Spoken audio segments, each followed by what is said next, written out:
What's good, everybody? Welcome to Evil Dojo.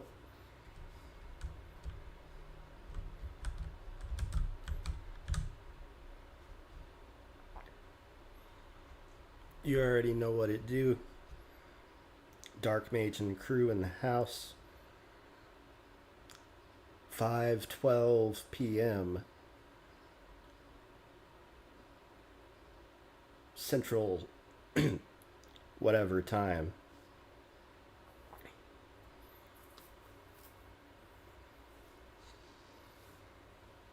I thought I would get us warmed up today.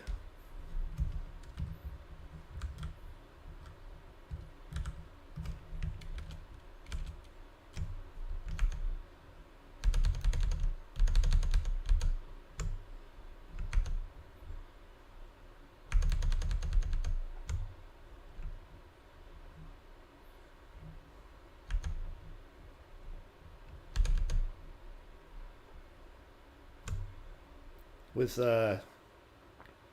some hacker inspired React content. There's probably not enough content out there with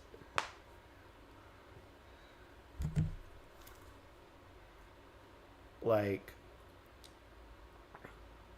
people who have really been doing shit.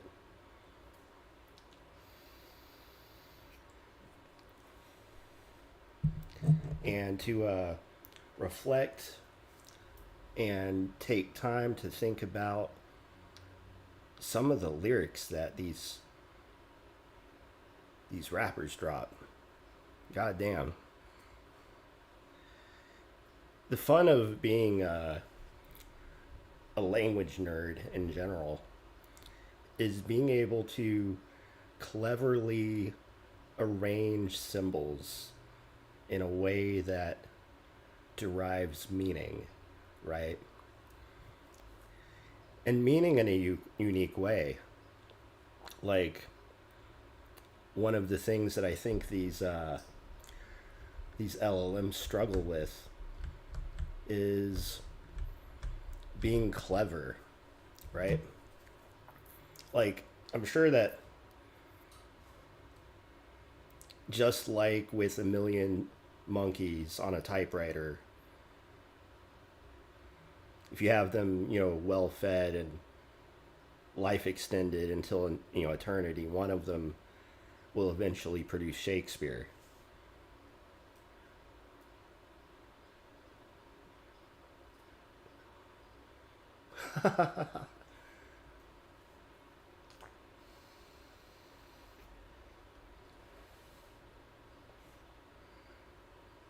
Salt Gang is dead. Long live Salt Gang.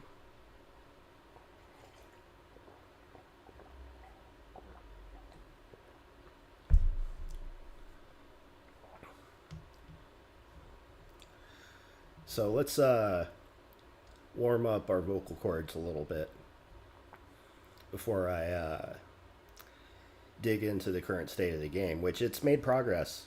The rewrite is coming along nicely. And I'm leveling up my C++. It's 2025, and we're totally able to make web apps entirely in C++ if we want to.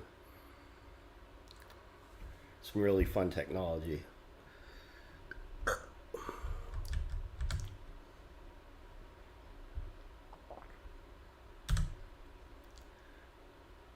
So we're going to do things from this angle, just for a little bit.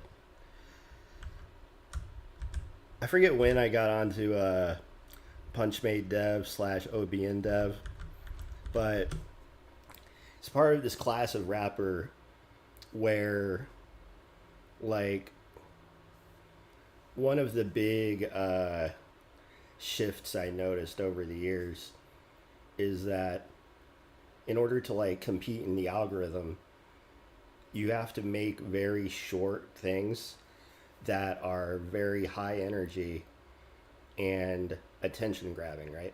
Like, a lot of really good content out there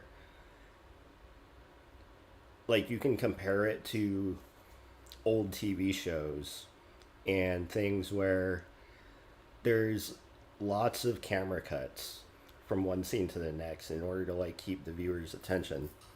Um, there's a lot of little direction things that I notice and I reflect on as a researcher, attempting to create capturing attention things myself, while also staying true to my own sense of like aesthetic and process. So shout outs to Punchmade because I forget how I got onto that. It was probably through someone on IRC. And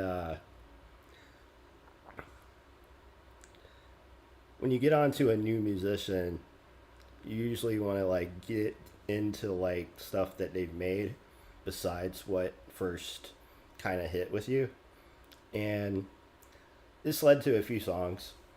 I've got a few videos loaded up here in tabs. What I was planning on doing was reflecting on some of these songs and then getting started with work on the game and putting some of these other videos on in the background that I might, kind of like comment on as I work on stuff. Because some of it's actually just kind of good wisdom. And like it's stuff that, the more that you hear certain things, the more that like you go over the basics and you kind of like hold on to these things in your background. In other words, like consuming materials that help strengthen like your core position of whatever it is that you're working on. So I've got a couple Tim Kaine videos pulled over as well as a video by the Primogen about his come up into Netflix from meth, which I thought is also a good video.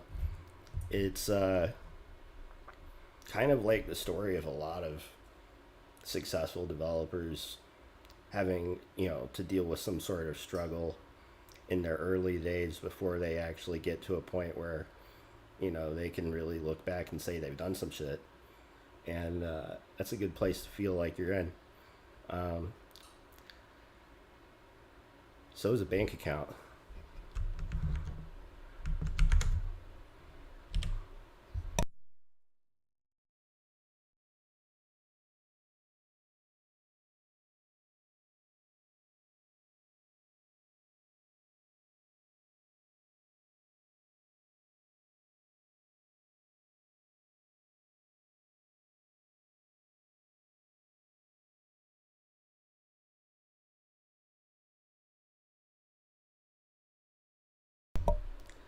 So one thing I've noticed in the YouTube space, and especially this whole transformative content thing, where in order for it to be like fair use, you have to like actually pause and do commentary on it. I learned this recently as a result of the Ethan Klein Hasanabi Watchgate drama situation over there.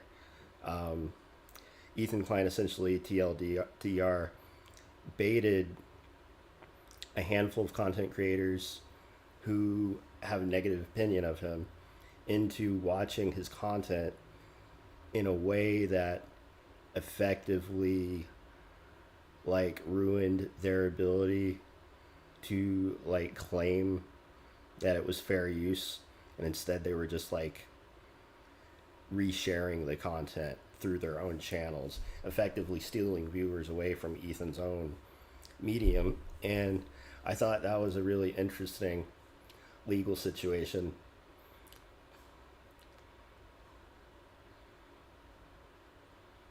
The YouTube videos have no sound.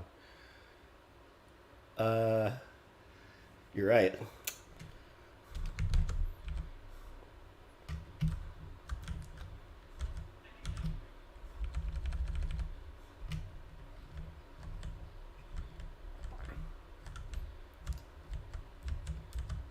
Yo, Dulce, what's good? All right, let's start that one over.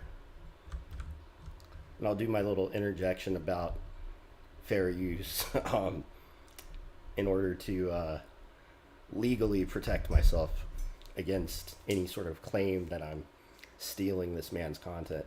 One of the problems with being a streamer or like wanting to, because like a handful of people straight up just like play Spotify on their streams, and like I don't know how they're doing that without like getting copy struck, because it's always a ongoing issue is wanting to be able to like just, you know, it's like sometimes I want to jam out to like, you know, music that's copyrighted, right? Like I listen to a lot of Metallica, I listen to a lot of like old school rock, I listen to a lot of hip hop from the early 90s and 2000s, and you know, just pretty much like a big smattering of different shit, but all of it's stuff that's effectively, you know, someone's gotten paid to make that shit, or getting paid having made that shit. So it's an interesting thing to deal with, but in the interest of doing things right, let's log into a Chase bank account. Rocco Clan. Imagine discovering that one day that your bank account has been hijacked by an imposter who has stolen all of your money. Instead of stealing the benefits in cash at ATMs, as we have been reporting. Yeah, I am familiar with Twitch's auto muting system. Like, it's curious because I've often thought about like how to defeat these systems too.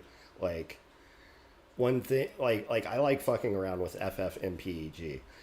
It's a sick program for those who don't know, and their Twitter is actually kind of fire. Like, they've been doing a lot of encouragement of like people getting into like C and assembly code, and I think that's really awesome.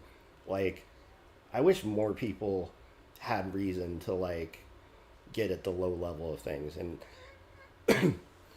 working with audio is a great reason, working with video is a great reason, embedded systems, like there's a lot of reasons. There's probably not nearly enough good people at like ARM assembly, like for instance. So there's a lot of good reason to like get into low level. Where was I going with that? So like, and there's other, yeah, there are other like services, right? Like there's Kick, which some people have gone to. There's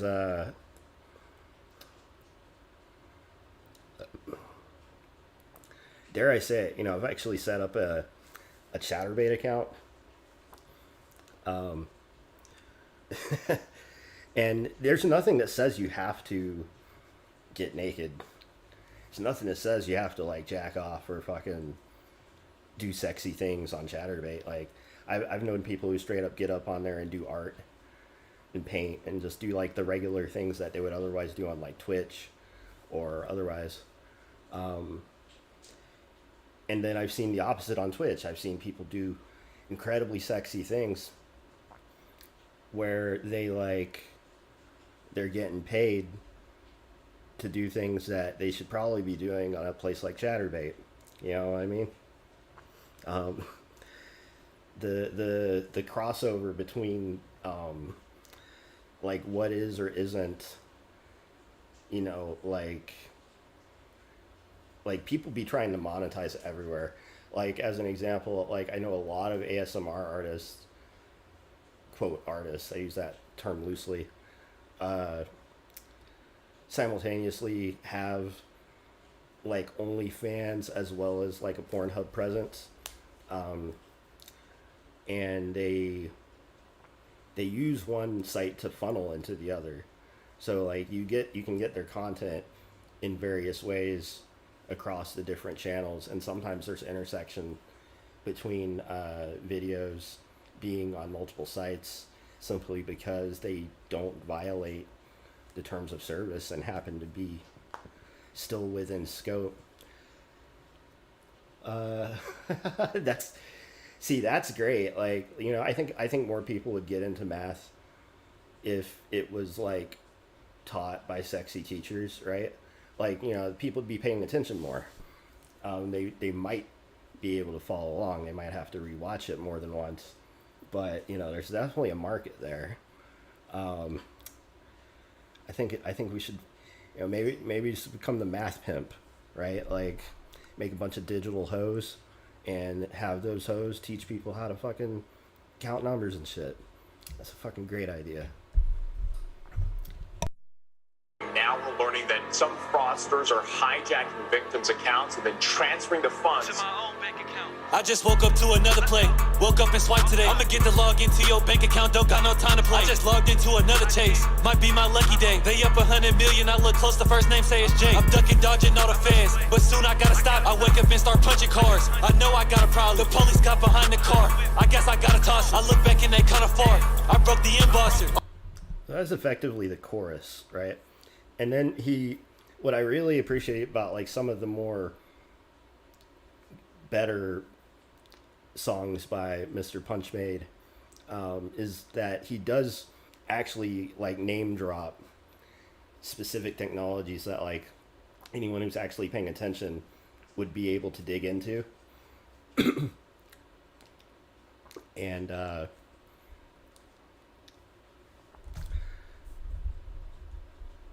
it's a very interesting intersection between black hat hacking and rap, hip hop, and he's got a very interesting backstory and like story ongoing.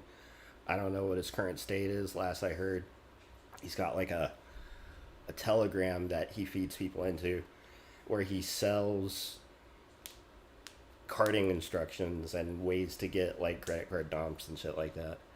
And I haven't actually dug that far into seeing if all that stuff is actually what it is, but other people have made videos about it, and it is a little bit of a rabbit hole to dig into. All my sauce is green with change. I could walk out with 10 bands today. I think I fell in love with BOA. They always let me slide without my face. I know you. I fell in love with BOA. They always let me slide without my face. In other words, he breaks this down in another video where he's like,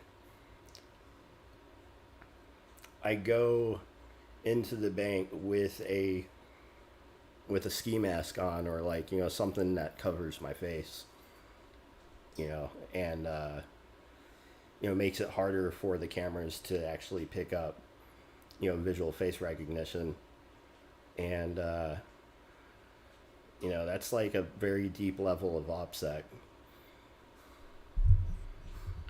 I'm not saying it's based or anything like that, but like I think it's a very interesting thing to break down, because a lot of people be freaking out over stuff like this, and is the freak out justified is the real question.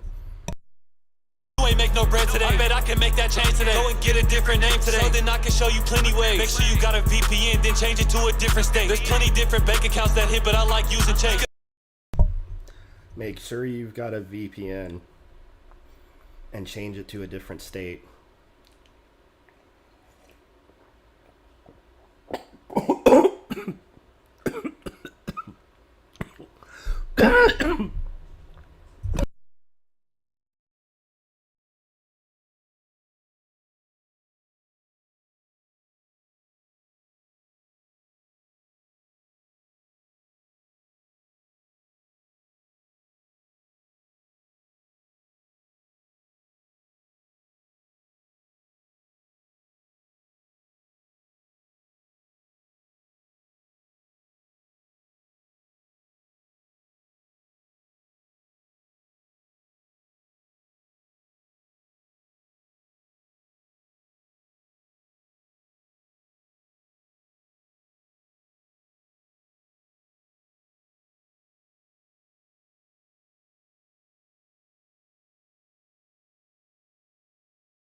Pardon me. I'm fine. It happens every so often when I'm not paying attention.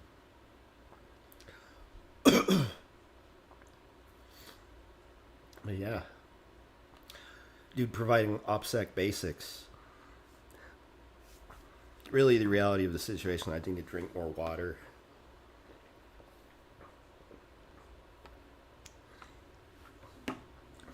And less coffee in general.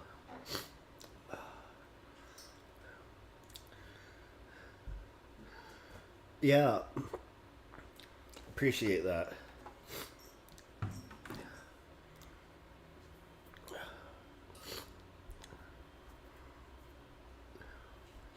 Yeah, a lot of people are talking shit right now, but just as always, it's a fabricated situation. We're not really going to talk about that though, because that's not the point of today's stream.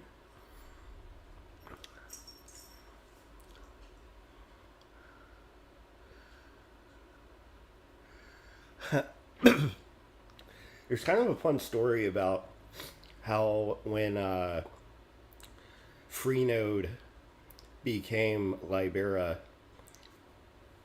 there was a big exodus.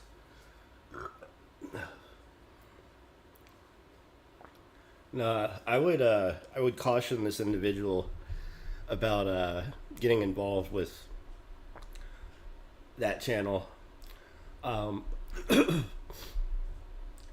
FNet is a very interesting set of servers historically, but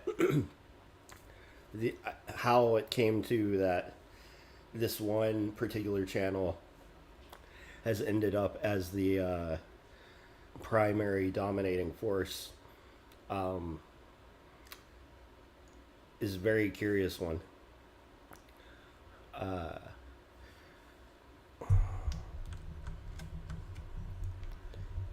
Make sure you're on a VPN. You can make a cash app, send yourself some money and not leave a trace. You can make a Cash app reference. Also about to drop Bitcoin as a recommendation. Although nowadays it's going to be a lot harder to get Bitcoin without using some sort of KYC platform. Send yourself the bread, but only send out 8. Or go and set a Bitcoin wallet up using that fake name. Now load it up and send yourself some coin, now that's some quick change. You can't wait too long to clear it, so you better find a quick way. And if they credit score is 700, that's a big play. I just woke up to another play.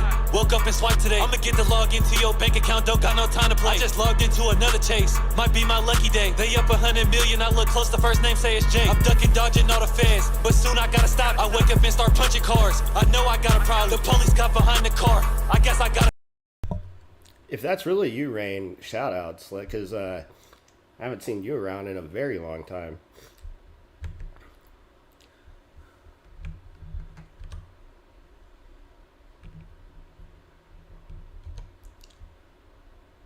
This was actually the first Punchmade video that I got on, and it was, I guess, originally taken off of YouTube, but then later re-uploaded, and it's pretty fire. The vocal production, it's almost like it's a little bit too high gain, but I think he might have done that on purpose. Oh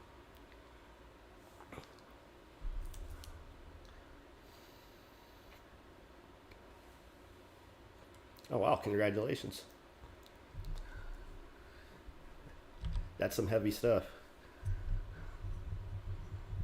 You might want to send them to school. Damn, Z, you made this beat. Now, who are these Punchmade guys I keep hearing about? For the last 2 weeks, I've been getting spammed with emails about some rappers with credit card chains. Most of you might not be aware, but there is a group by the name of Punchmade, going around doing bank fraud, credit card fraud, check fraud, and all sorts of things. Everybody listen up, damn, I said that last time. Listen up, I'm finna show y'all how to hit a bank. Just pay attention, this a quick way to jug in any state. First, you wanna get a bank log from a trusted site. Do your research because the information must be right. Get a bank log from a trusted site. You gotta be on point, don't be sitting around trying to get high. Hit a big play, don't get booked for a petty ass crime. Do they got Verizon or they work with Sprint? Do they got Verizon or do they work with Sprint? You gotta know that if you wanna hit this lick, you gotta call up to the company and SIM swap that bitch so you can get the phone calls and text message that they get. You gotta call up the company and SIM swap. I've actually worked in customer service at the tech, like level 1 level for some internet company, and I've also worked customer support for a home insurance company, where like people would call up and you had this dashboard where you could see all of their info, and it was just really interesting to like witness like the process at that level, because I don't think I ever personally encountered a situation where I had someone on red alert for any sort of fraudulent behavior. Oftentimes the thing that I would see is whether or not they would qualify for like a remortgage. We were at the beginning of the housing crisis, and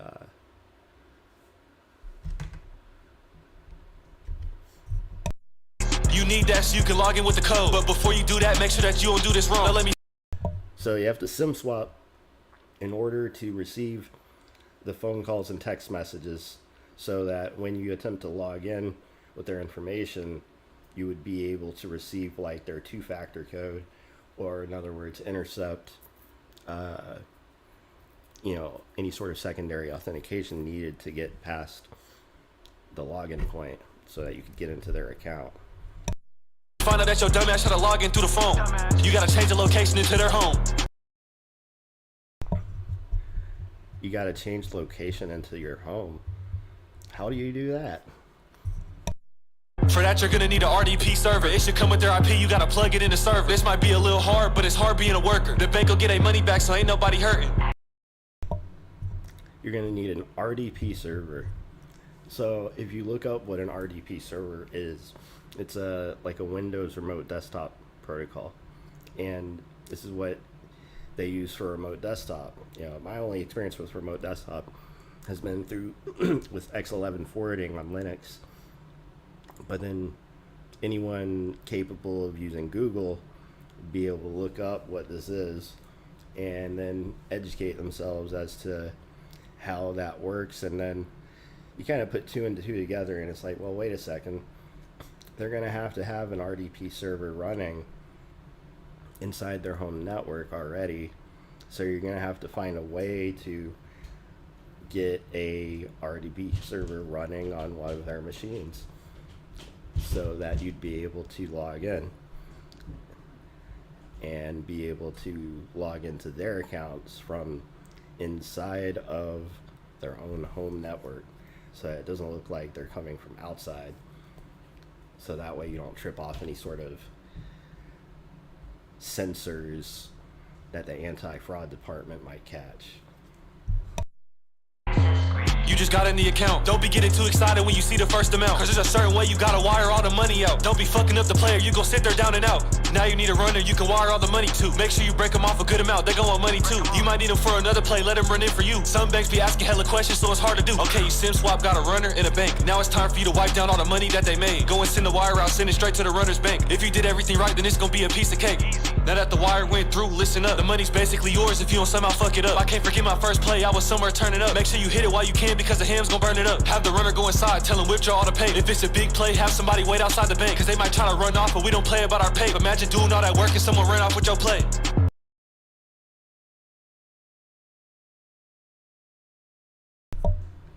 Imagine doing all that work and someone ran off with your play. Shit's real.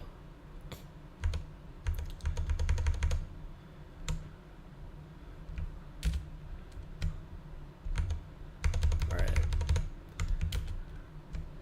We got a game we're in the middle of making. I've been rewriting a lot of the code underneath the hood in pure C++, or as close to pure C++ as I can actually get. there's certain things that already work that I don't think need to be really touched at the moment, and the game is in a state where we can incrementally re-implement individual pieces that previously were working that I had since disabled in order to do a overhaul of how certain things operate. So one of the key things is that I have removed the handwritten component table in favor of using STL on a map in order to effectively still do the same thing I was doing with my handwritten component table, which is that instead of everything being a Boolean, like on off whether or not it has a component, I decided that I could store all of those in a single long integer and bit flip one of 64 different positions, so that out of the gate one single variable can manage 64 different possible component switches. So this is kind of cool. It's really not anything that matters to the player at the end of the day, but from an implementation perspective, it makes me happy and it's very clean. So as a result of this, my expectation is that managing components should be very fast underneath the hood, and so it should be relatively negligible performance impact. You know, like the whole idea being every piece that causes some other piece to move, everything should be as fast as possible, because at the end of the day, as you can see, we are starting to have a very strong number of things on the screen here. Let me move my camera.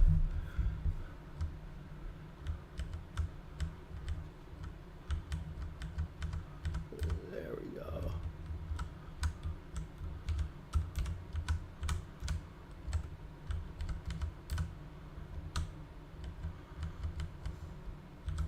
All right, good enough.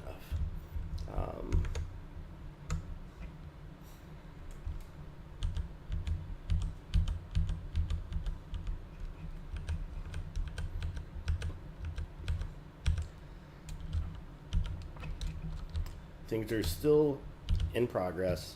There's a lot that's missing that I still have to add in.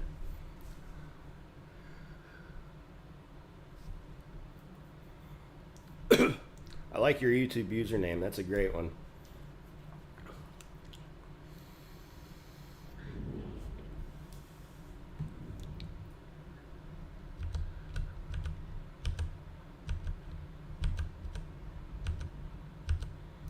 So there's no hit points at the moment. The collision detection's working fine though.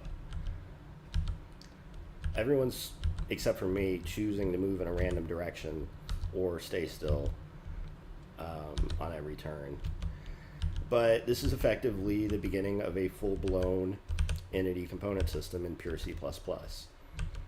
I had a realization about how to do it, and I kind of like forced myself into a position where I broke the game and realized, all right, well, I think now is the time to actually do this right.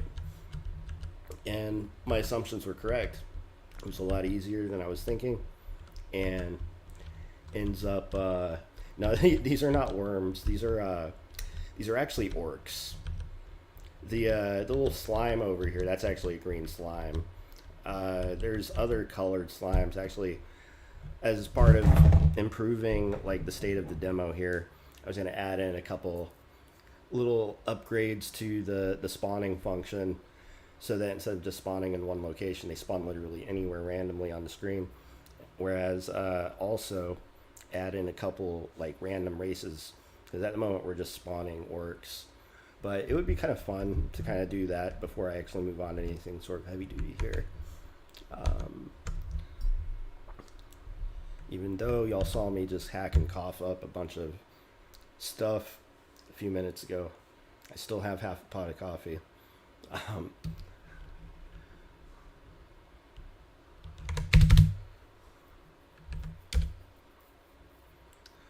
All right, so two things.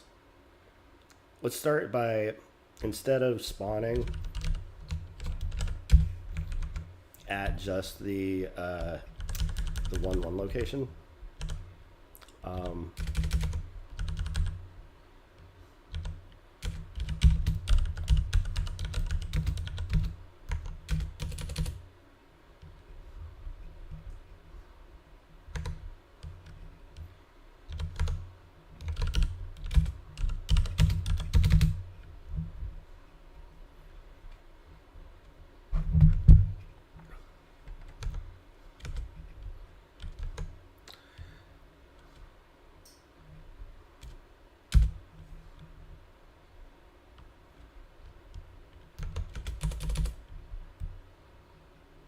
now we don't want to check if it's within bounds. What we actually want to do, because we can assume that we know it's within bounds. That's not a problem. What we actually need to do is get the tile at that location and check the type of the tile.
Okay, there we go.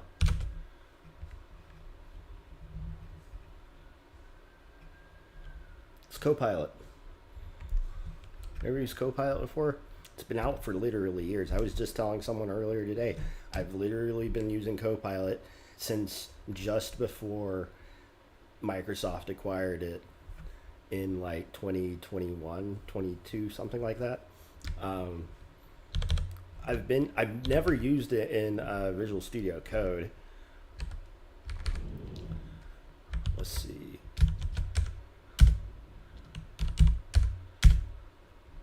Oops. I gotta move my mouse over here. Okay. So one cool upgrade is that I believe I have the render texture stretching correct, because it looks pretty good and about the proportions that I would want in either maximum screen or window mode, right? So we hit space, space, and then space to roll your stats. I've only got strength, dexterity, and constitution at the moment, and even then I have not actually attached these stats to the entities themselves yet. I'm still trying to decide on the best way. This is one of my problems. This is why I don't get anything done. Making decisions on whether or not like to aggregate all of the stats into a single array, because then every time I want to add something new, I'm going to have to add some management functions to that array.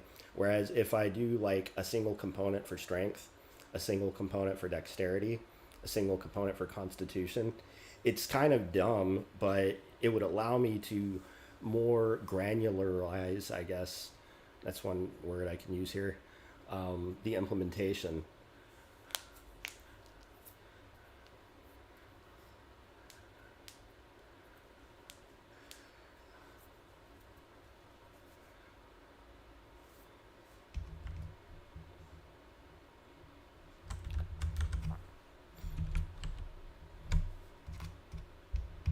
Nice, Dulce.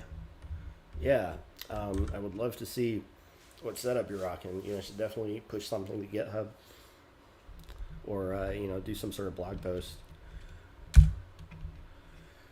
So we got the message windowing system rolling again. I'm not at the moment drawing the history, and at the end of the day, like, I'm having some hangups about UI presentation. I'm probably going to make a separate type of HUD that may or may not go at the bottom of the screen. I don't know how I feel about its current location and like everything being all in one line. That's kind of like an homage to NetHack. And it's a very easy kind of thing. Actually, I think even NetHack had like 2 lines for the HUD.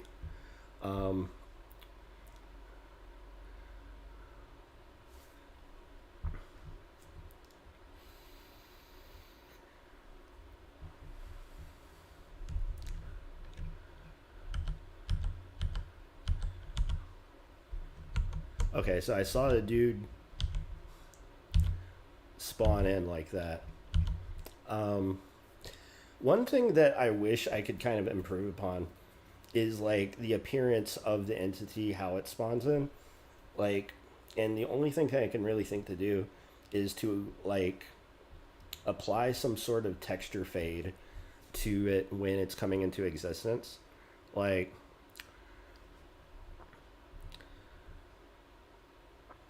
we have to have some sort of flag somewhere to indicate that the entity is like currently spawning in, right? And we would have to manage that somehow.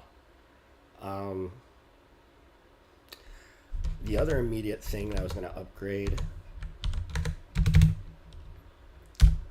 was choosing a different race instead of just orc, right? So like, and a lot of the code I have commented out because like I just have to make like 1 or 2 small tweaks to make everything work again.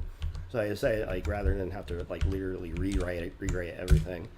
So for instance, get random race for floor is still commented out somewhere.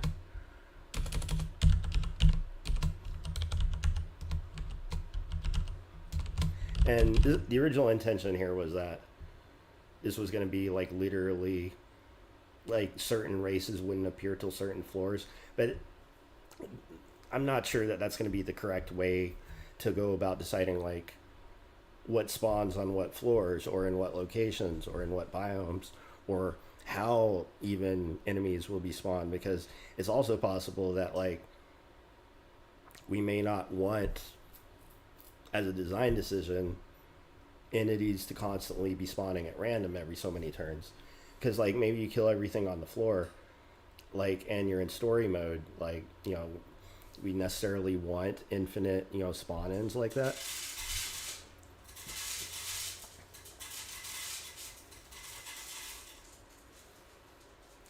So that's absolutely a design decision that we have to account for. So we could just, for right now, like select random race. And I think that would be kind of appropriate. So get random race for floor. Instead of calling this, we're just going to call random race.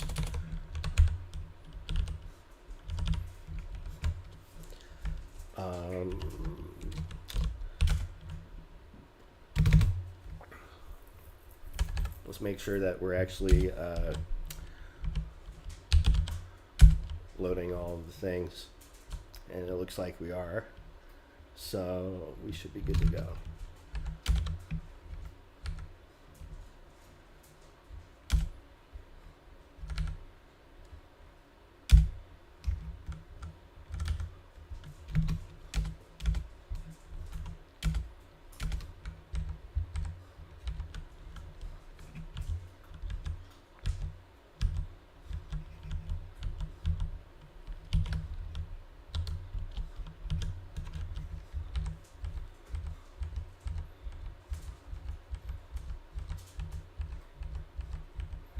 What's up, Schoolie B on Twitch?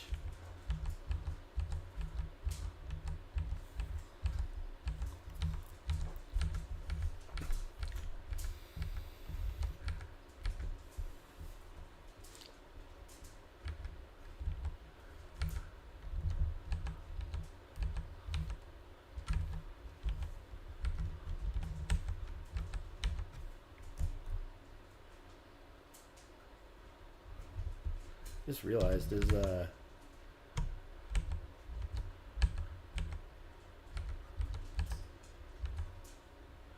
my screen key's on the wrong monitor. Maybe that's okay.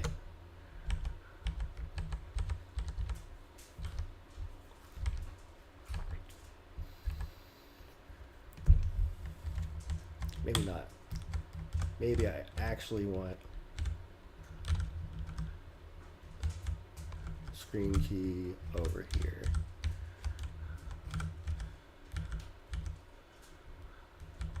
Is it not showing up? I mean, it looks like it's on the video, but at the same time,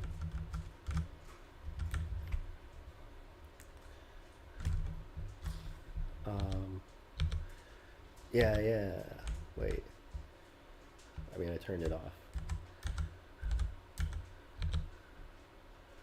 Yeah, it's not showing up on the right monitor.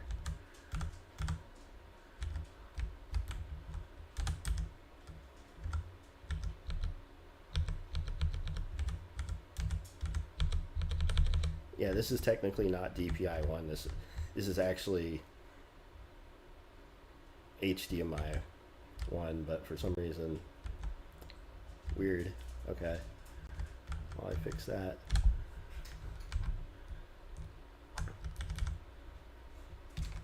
All right. Oh, there we go.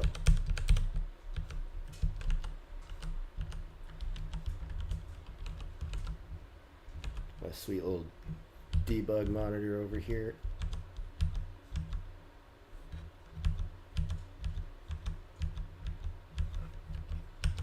Shield direction, player direction.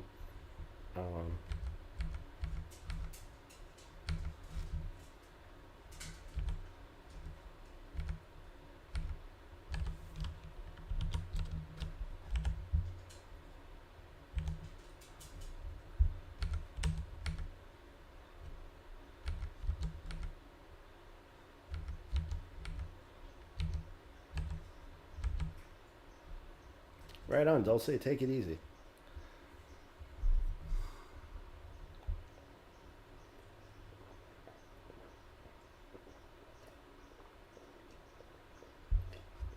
I think someone just name-jacked them. Salt Gang may live on in some other form, but the original Salt Gang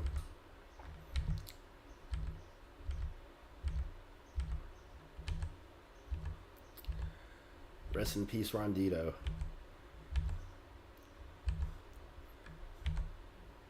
Yeah, am I winning? Yeah, exactly.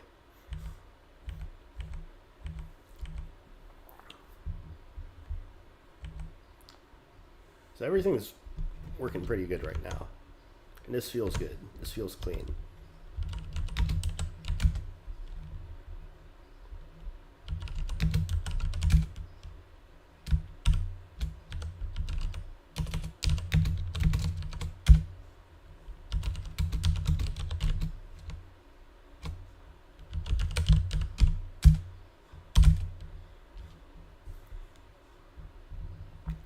Alright, so what's next?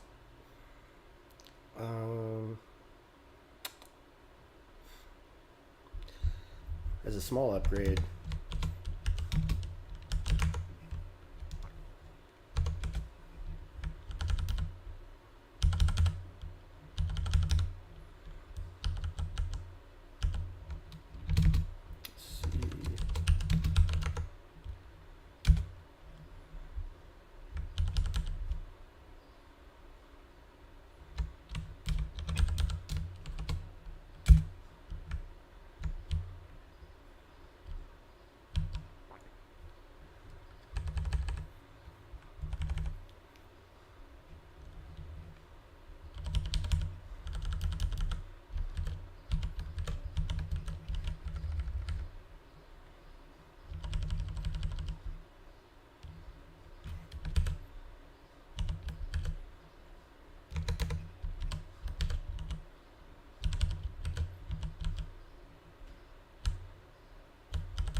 So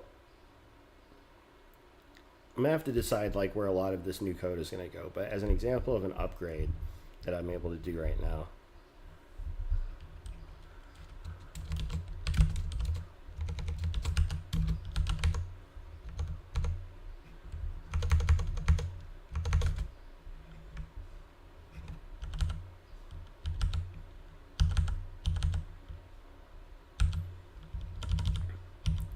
I have a lot of different floor stone tiles, 12 in particular.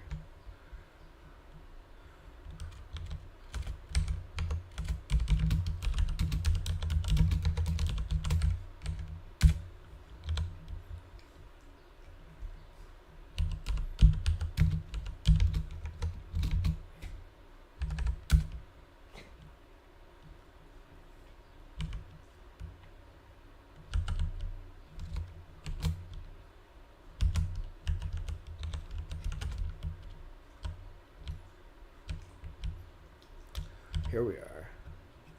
This is actually what we want to do over here.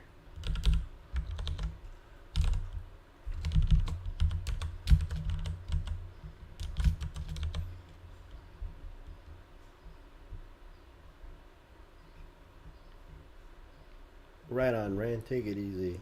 Drive safe. Thanks for showing up.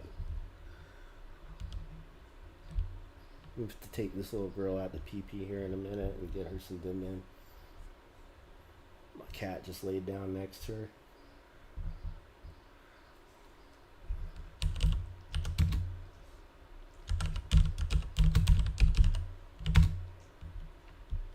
Sounded under the floor.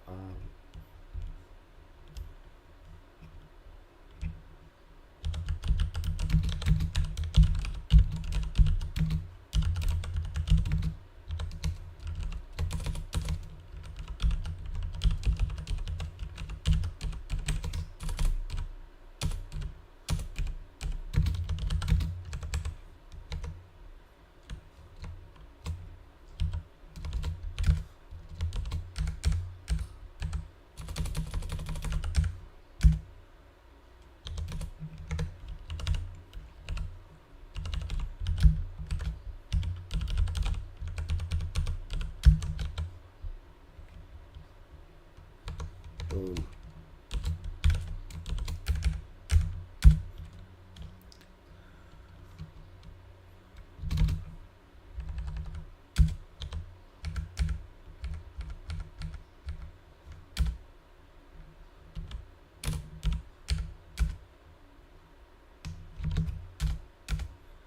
All right, that's what we want to see.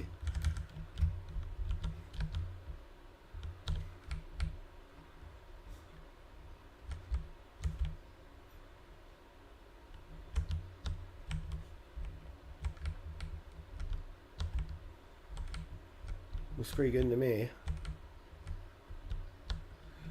This particular tile set ends up being really easy to work with. You can just like lay stuff almost anywhere and it fits together pretty nicely when done in a completely random sort of arrangement like this. And one of the goals with tile selection for the other dungeon biomes is to also be able to achieve a similar effect. But in many cases, like the grass tiles, for instance, I'm going to have to go through and rework which tiles are actually loaded for what in order to make more diverse environments than just stone, dirt, dungeon floor. But it's still going pretty good. Actually, there we go.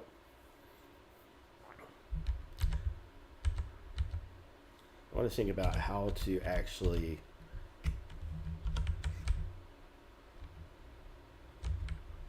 make it look good when they spawn in, though.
So one possibility is that we create a fade-in component.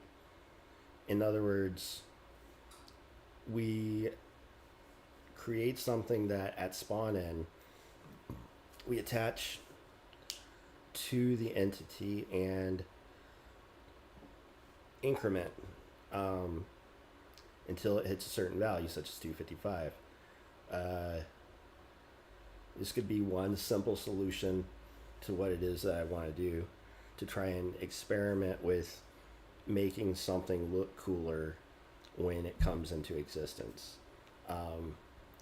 Another possibility is that we apply some sort of shader, which I do want to start playing around with more in order to like make the game look cooler. Because under certain conditions, it might make sense to actually apply a shader to a texture while it's, you know, being drawn.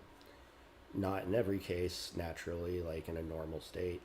Generally speaking, you wouldn't necessarily want that, but let's say like the player goes berserk, or you know, some other thing happens that would make you want to draw something differently or apply some sort of effect or something cool to it like that.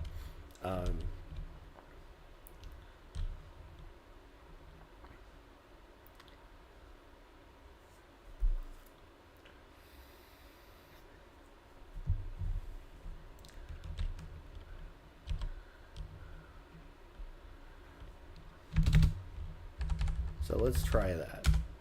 Let's try both, right? Let's fuck around and find out a little bit. A lot of this is old code, but it's still here because this is all stuff that I need to re-implement still.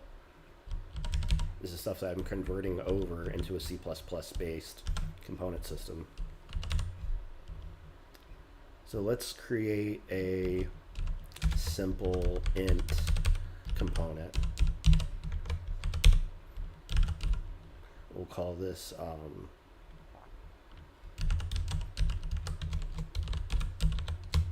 texture alpha.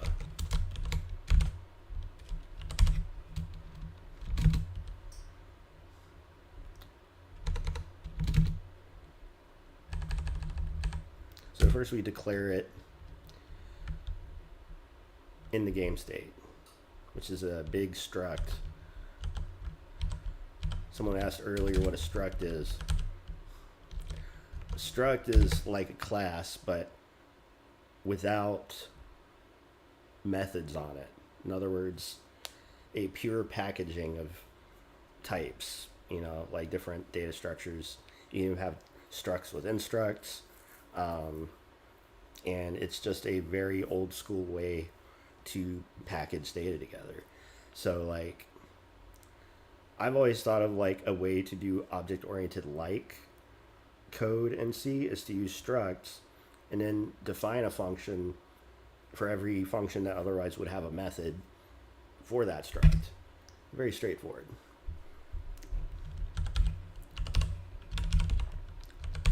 So we have a texture alpha list now. It's a new unordered map of type entity ID to int. Now, when we free the game state, we have to make sure that we free this new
Hi there.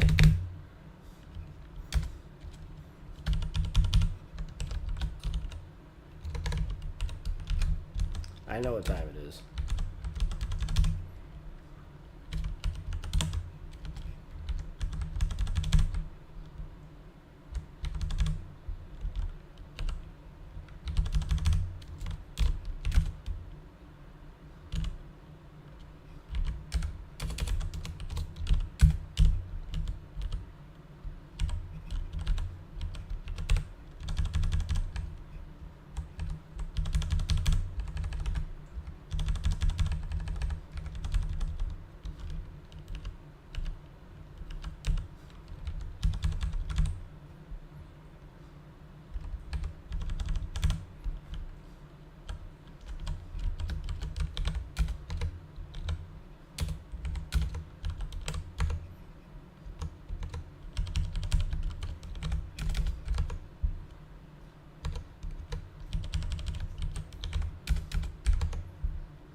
All right.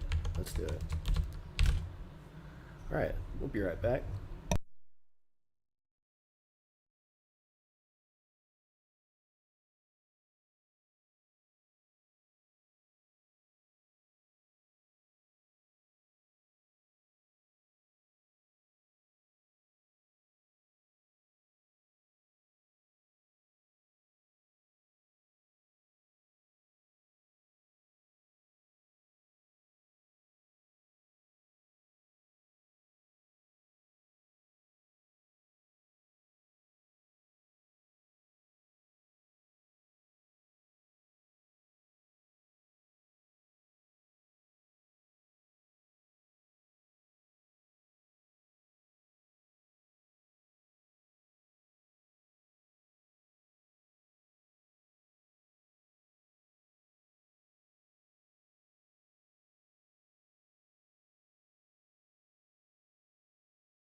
Thank you, Noah.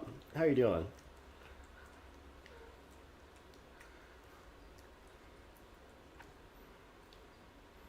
Oh yeah, you showing off on camera? You were very patient. You've let Gracie eat all of her din din without trying to stop her because you were too comfy. Oh yeah, now you try. Now you're trying to get up in there. Oh yeah, I know. Look at this boy. Look at this boy. Look at the boy. He ate din din already himself. But he likes her dog food. This motherfucker tore a hole in my bread bag. He's forcing me into a position where I have to like literally get a fucking bread box because his ass got the munchies real bad last night. I go in there to make myself a sandwich, taking a look at the bread bag. There's a big ass hole in the bottom of it, and even a little bit of nibbles on the bread itself. I had to sacrifice 3 of the pieces, but I'm not about to throw the whole loaf away because goddamn.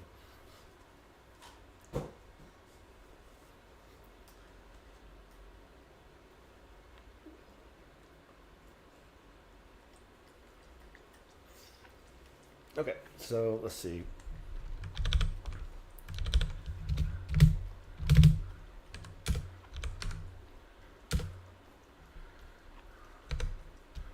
Oh, right, yeah, so we have to declare a actually new component.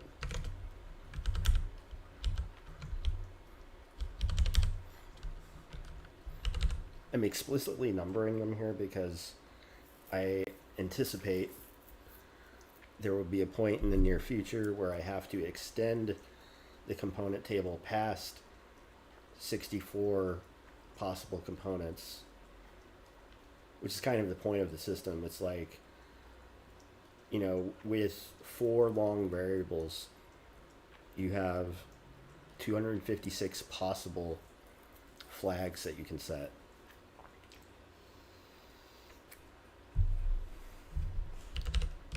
I don't know how I feel about the ordering of this, but it's something to work on. All right.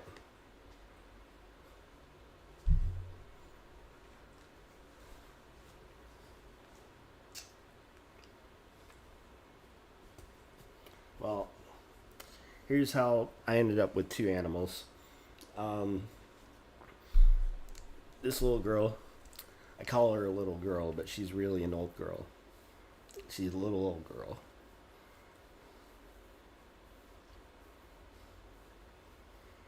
She's going on 15 if she's not already.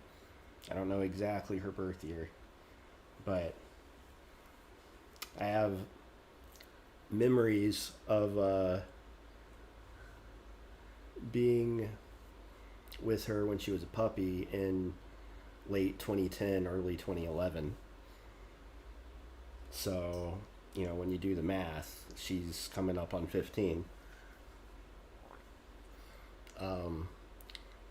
She was actually my grandmother's dog, whom passed away last August, which to me still feels like yesterday.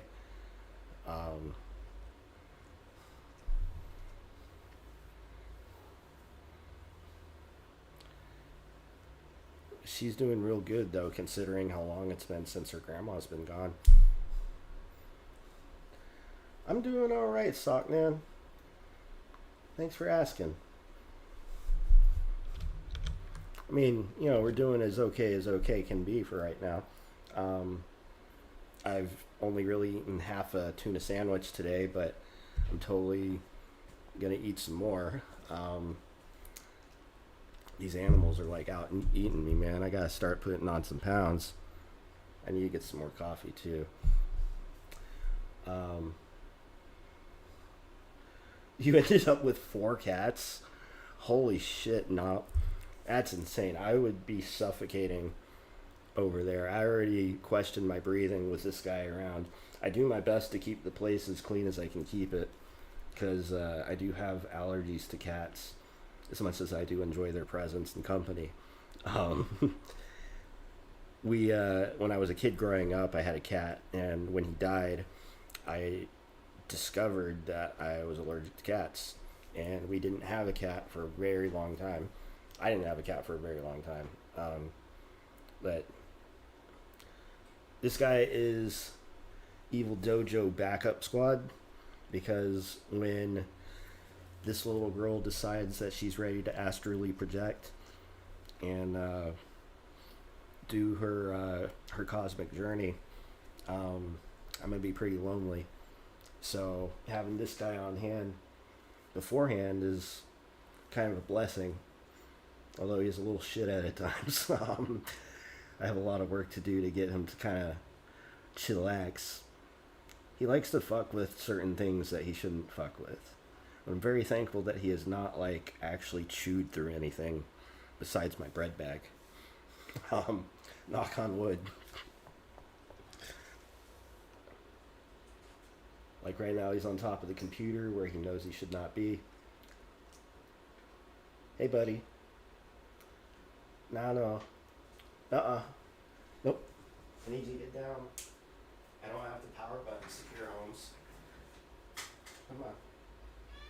Yeah, I need you to get down. Come here. Come here, buddy. Come on.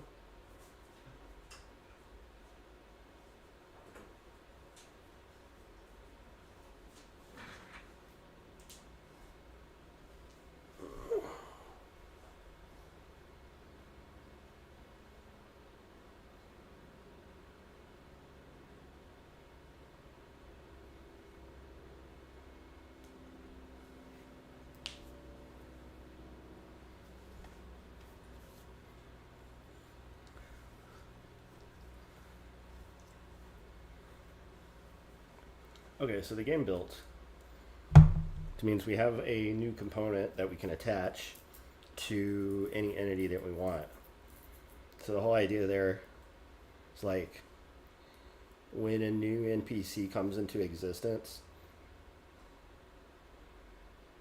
like generally speaking, when we create the NPC in liblogic before the frame draw,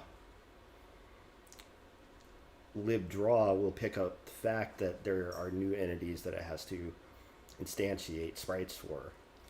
So the component really is something that is meant more specifically for the texture or the sprite when it's actually being drawn.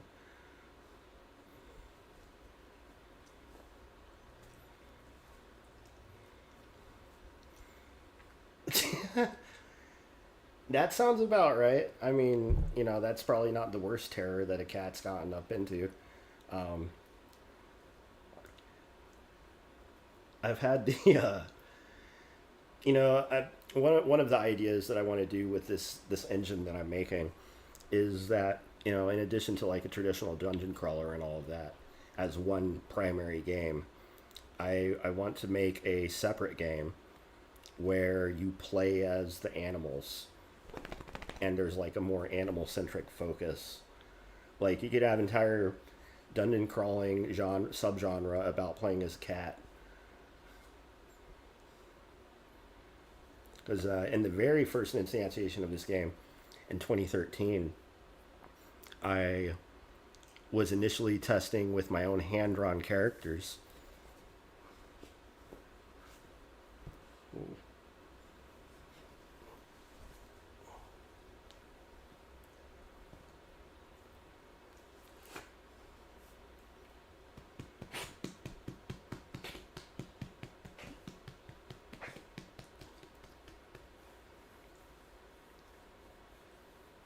And basically, long story short, I was flooding the dungeon with cats. And it was kind of funny because it was kind of like a play on that old Dwarf Fortress meme. LOL 2cat. It's one of the best memes of all time.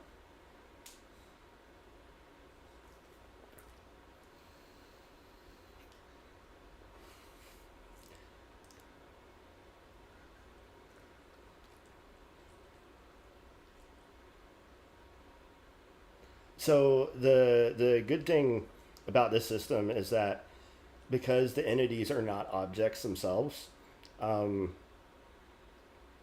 this does build for web. So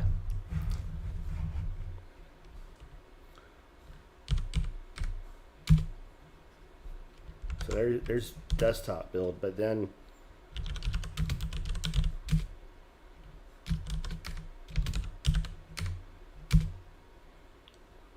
uh-oh, I have to update the make file. It's been a little while since I've built for web. There's certain things that no longer exist.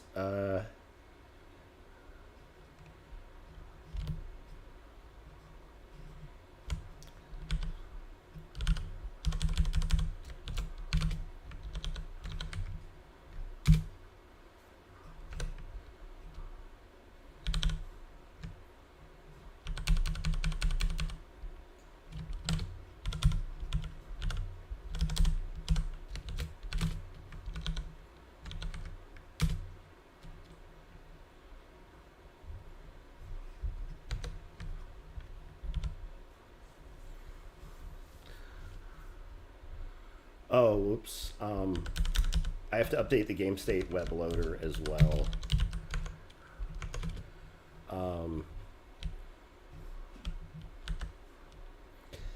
Because in the binary game loader, we're doing things a little bit more clean now. So actually we could this could actually be a good time for me to demonstrate like a great example of how you might handle using an LLM to do some sort of boring, task, right? So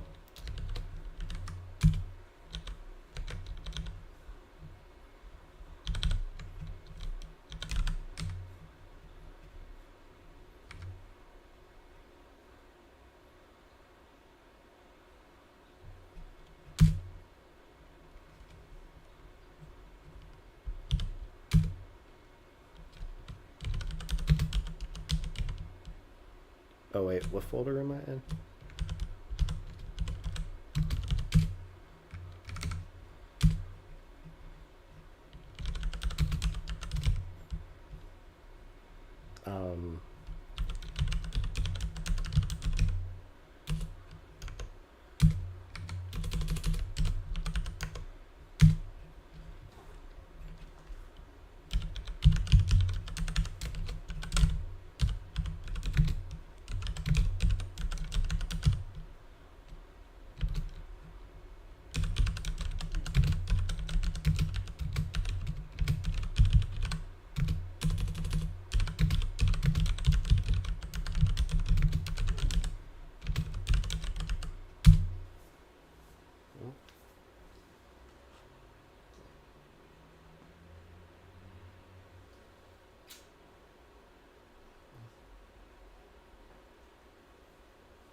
Well, so part of what I want to get back to is being able to test the performance when there's like a ton of entities on the screen, because at the end of the day, that's really kind of the best like situation.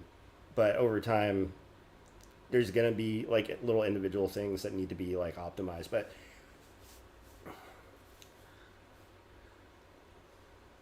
no big deal. We'll get to it when we get to it. Yeah, not everyone gets the chance to actually use these things in production, but me being kind of a experimental researcher of sorts,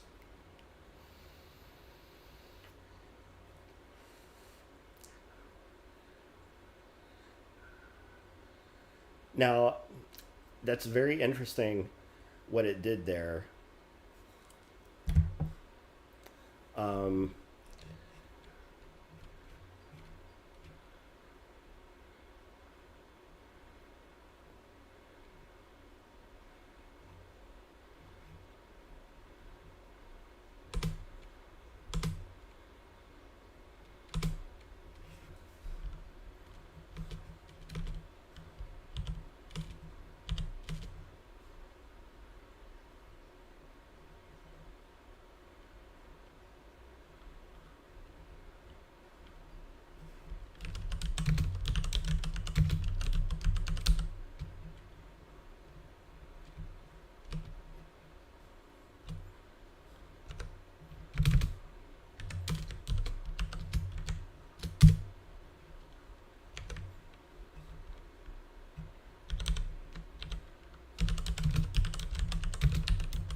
Hello, Mr. X. I am coming to you live on Debian Linux.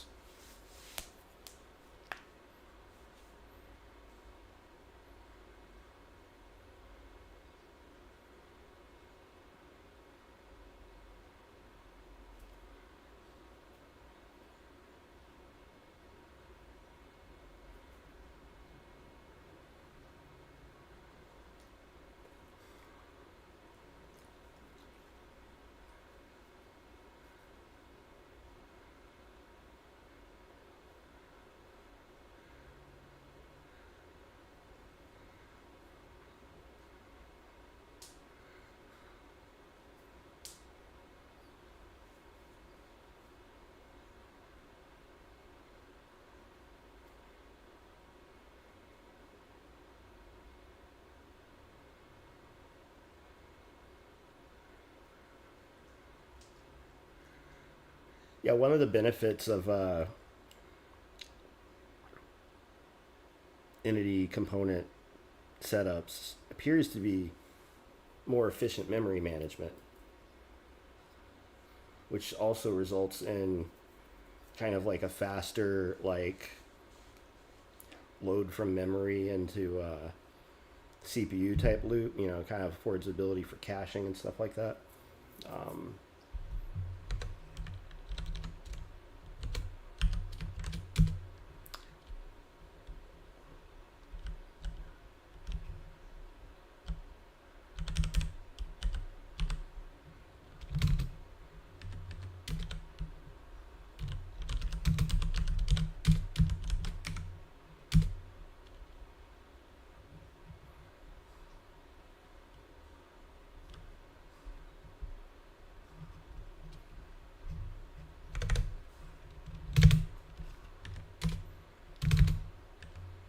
Yeah, it attempted to do something that it can't really do.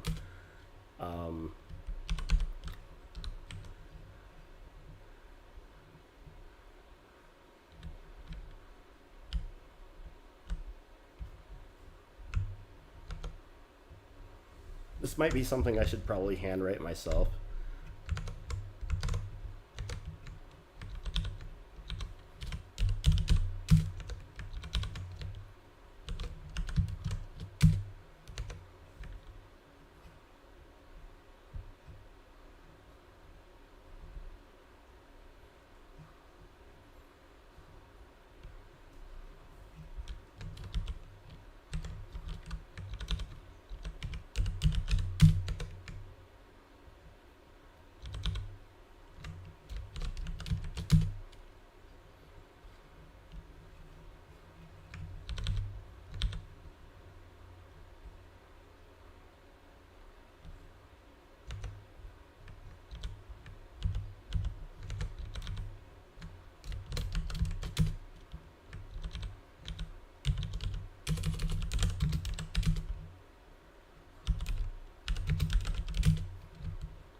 Okay, I see what to do here. So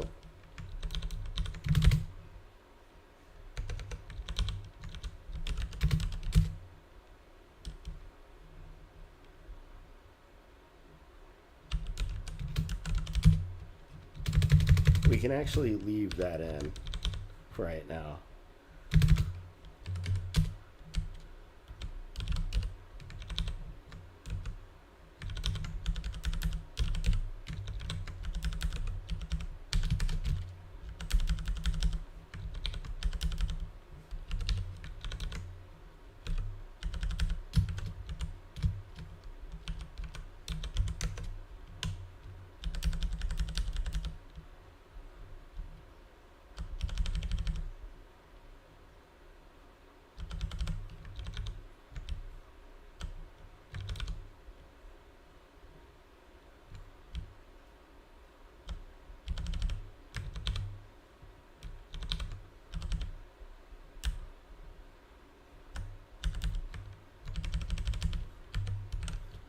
disabling restart for the moment.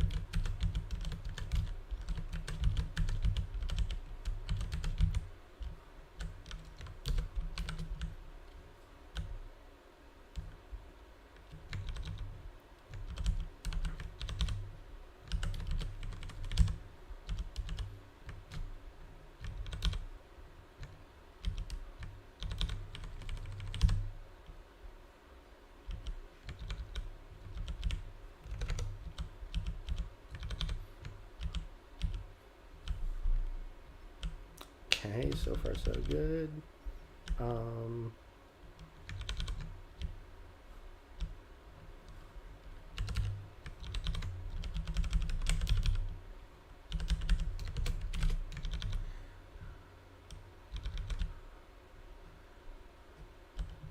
All right, check it out.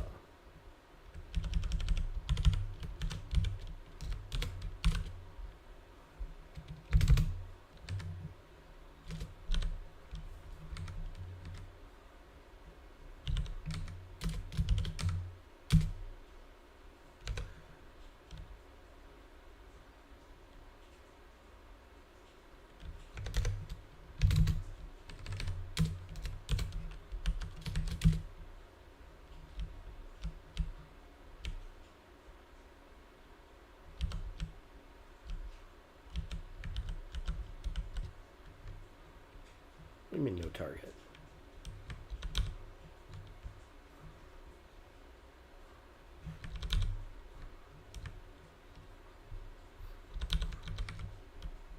Oh, duh, we're not in the folder.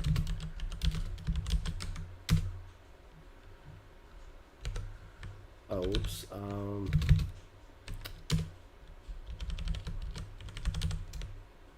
Surprised it didn't give me an error there.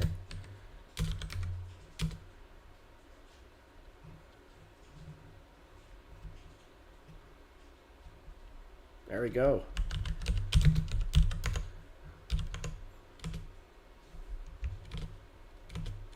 Check it out. What?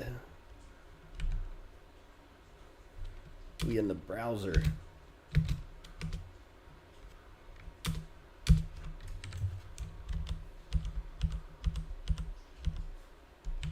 C++ in the browser, y'all. What up?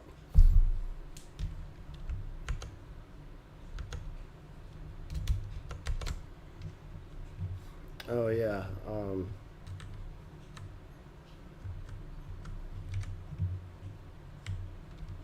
Let's see.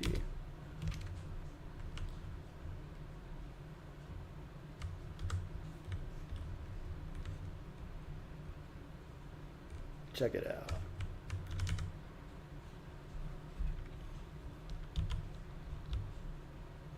Everything still works just as it does in the desktop version.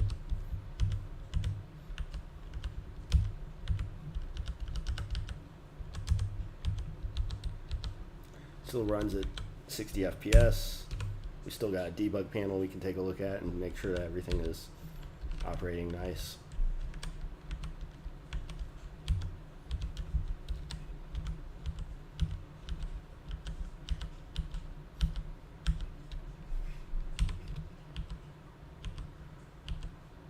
Still a lot to do in order to get back to where we were at, but this is all part of the process. This is all one step forward.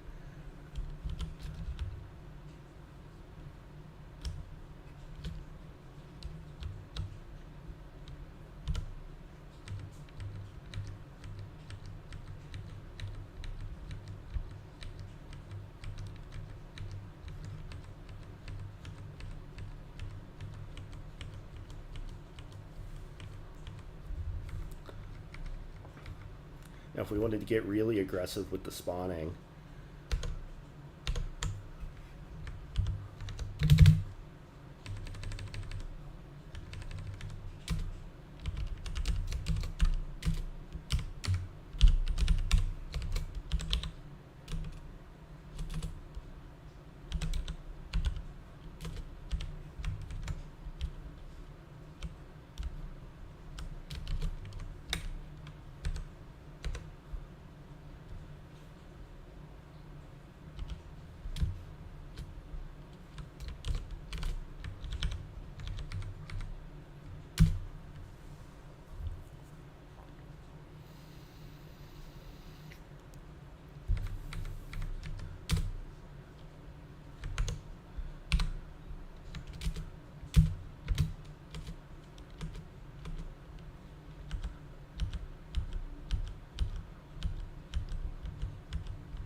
don't see anyone spawning really.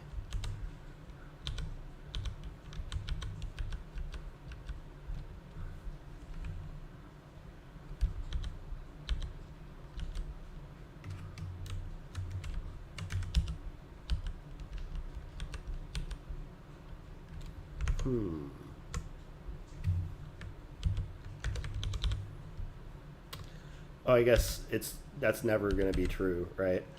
I mean, it's like always. Oh no, I mean mod 1 shouldn't that be? Yeah, did I forget to save? Is that what happened?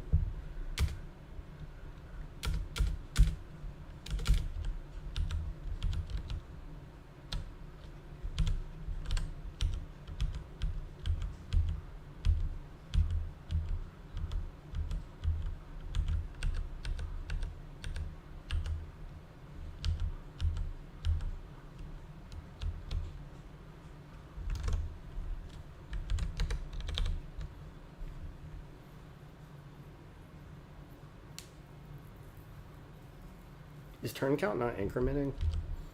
Yeah, it is. I'm watching it increment in the HUD.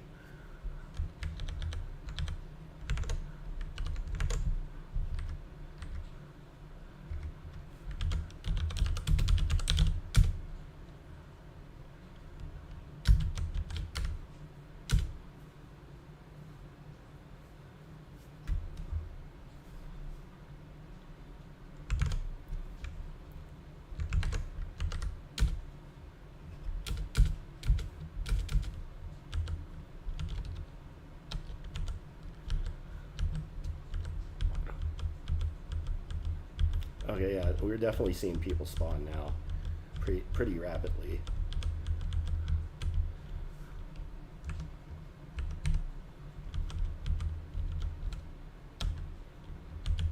So we walk around for a little bit.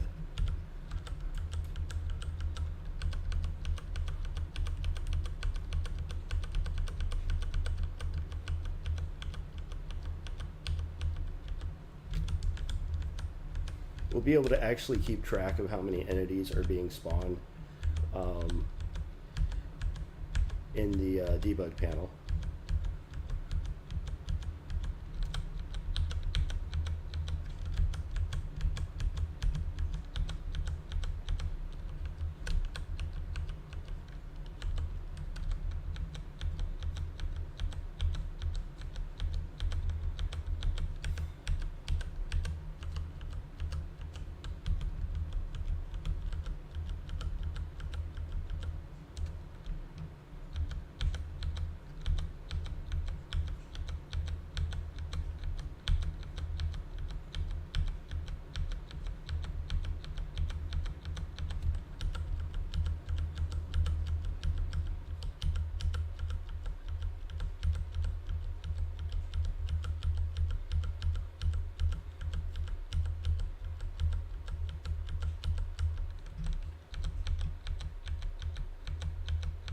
So now there's over 100 entities on the screen.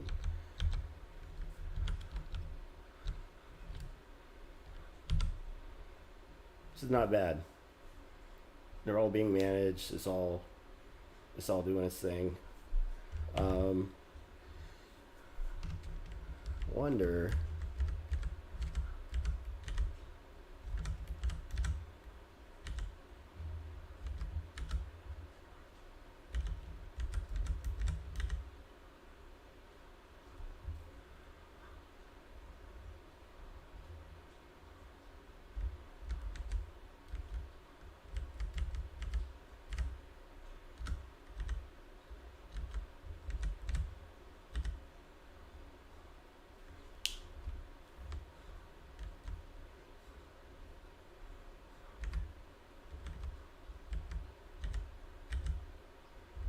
Biggest thing in here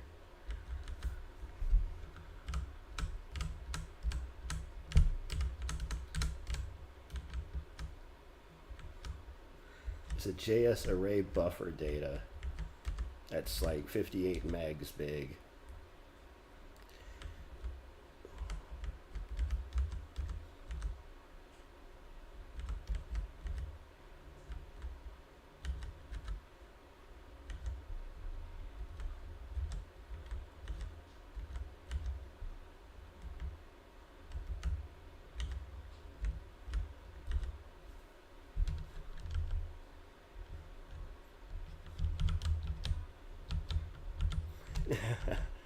average JavaScript.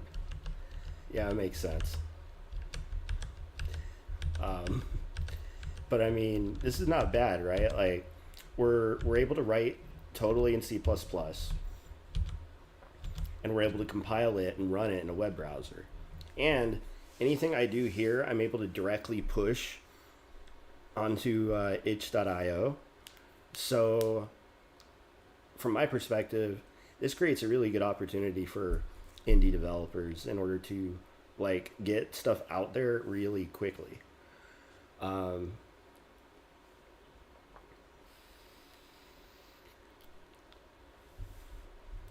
The big bottleneck for me used to be making decisions about art, and really there is still some level of that I have to do, but having access to the asset pack that I acquired has greatly offlifted a lot of the cognitive burden of having to think about like, oh, I need this sprite, what is that sprite going to look like, and I can just grab the asset that I need, and it's very convenient. So I can totally understand the appeal of using something like Unity or Unreal in a situation where you have like access to some paid asset store where you can just buy little components of a game and drag and drop them in and start like fucking around in a sandbox right away. But I grew up learning how to like raw dog everything, you know what I mean? And like without having to like rewrite or get into like the nitty gritty underneath the hood stuff as far as like rendering and stuff goes, you know, I'm very thankful for something like Raylib, which is a lot easier to use than SDL, because I used to write my own SDL for a long time.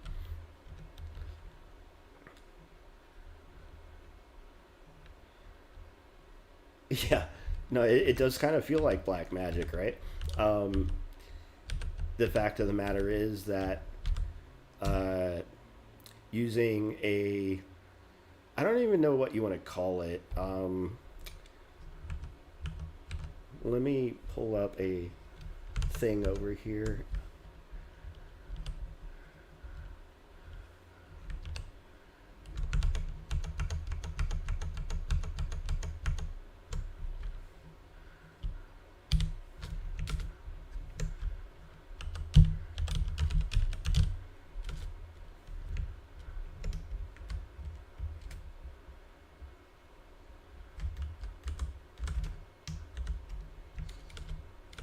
So it uses this thing called Emscripten. Emscripten is a complete compiler toolchain to WebAssembly using LLVM with a special focus on speed, size, and the web platform. So the long story short of what I did was that I had to, and actually I don't remember if I had to do this or not. Well, so to draw it, here's how that works underneath the hood. So like you can write the regular code for like rendering, you know, like you would for like the desktop version. So like as an example, there's a function,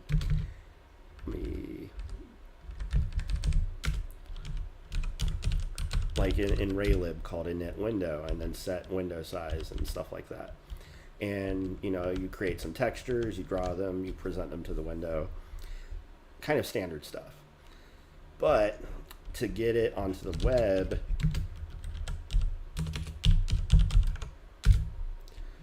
we've got this HTML file, right? So after you build the Emscripten version, so let's take a look at the command used to actually build that, right? I broke the command up into parts like this because this is a lot easier to kind of deal with right here. So first you have the webcc variable, which is the emcc. Next you've got the target output file, which is index.html. So like if we take a look at index.html right now, this uses the minimum shell, which is defined over here. So the minimum shell basically just sets up a callback so that it draws to the canvas. So as an example of this,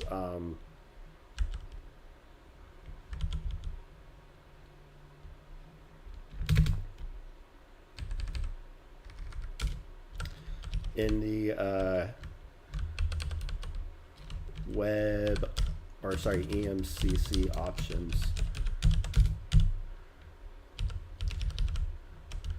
you've got this set up right here, and right here is exported runtime methods isccall.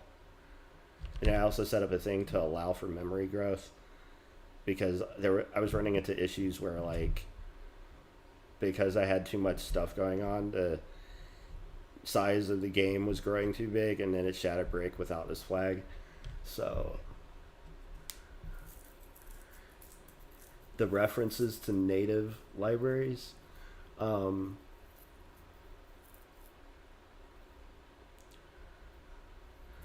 the I don't remember if I was doing this. I don't think I actually have to do it here. So for like the web version, I had to build a static version of the library Raylib using EMCC specifically.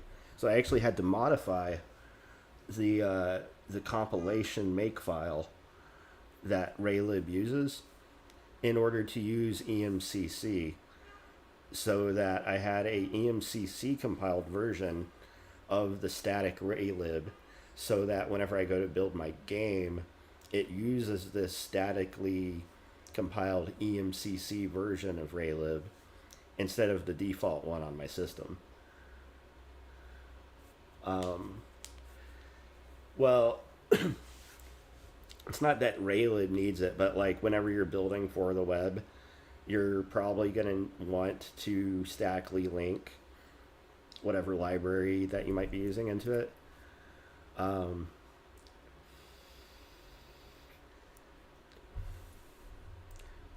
That's the only thing that I think you need. But other than that, like, once I kind of figured all that stuff out, it's like, okay, cool. I don't really have to touch this because it works, and I can focus on actually building and developing. And so long as you include all of the source files that you need, everything's gravy.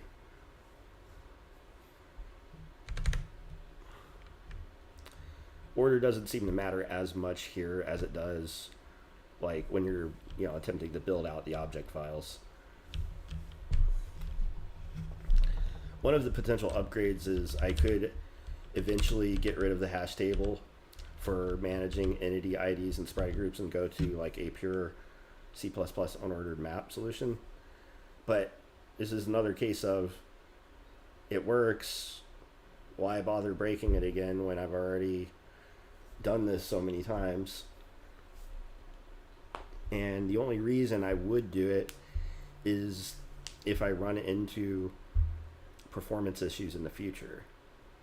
Because while my system works, and it generally seems to work for a pretty large number of entities, I've managed to get like 800 plus onto the screen, and they're all moving simultaneously when it's their turn.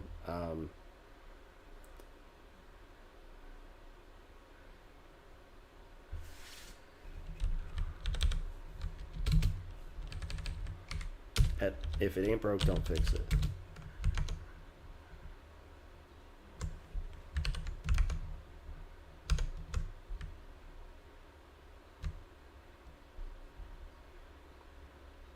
And look at the draw time is really, really low. And that's because I've actually implemented a rather optimized-ish rendering of each frame. So the you know, when everyone's idle like this, because like we're only actually we're rendering at 60 FPS down here, you can see, but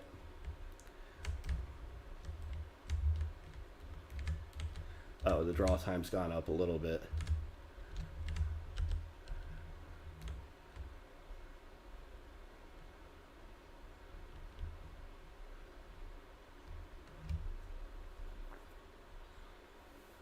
But it's still pretty fast. If you port stuff, you might have to replace the references to native OS stuff with browser compatible things. So the nice thing about this, I've tested it already, is that it runs on phone browser. That's right. I can play this game on my phone if I want to. The problem for the phone isn't about getting it to run anymore. The problem with the phone version is going to be about like, first of all, I'm going to end up having to build 2 different versions of the game. One for the phone specifically, because I would want to play a game like this in vertical phone mode as opposed to every other fucking game out there that makes you like hold it sideways. I hate holding the phone sideways. So not only would I have to architect it to render vertically like this, but also like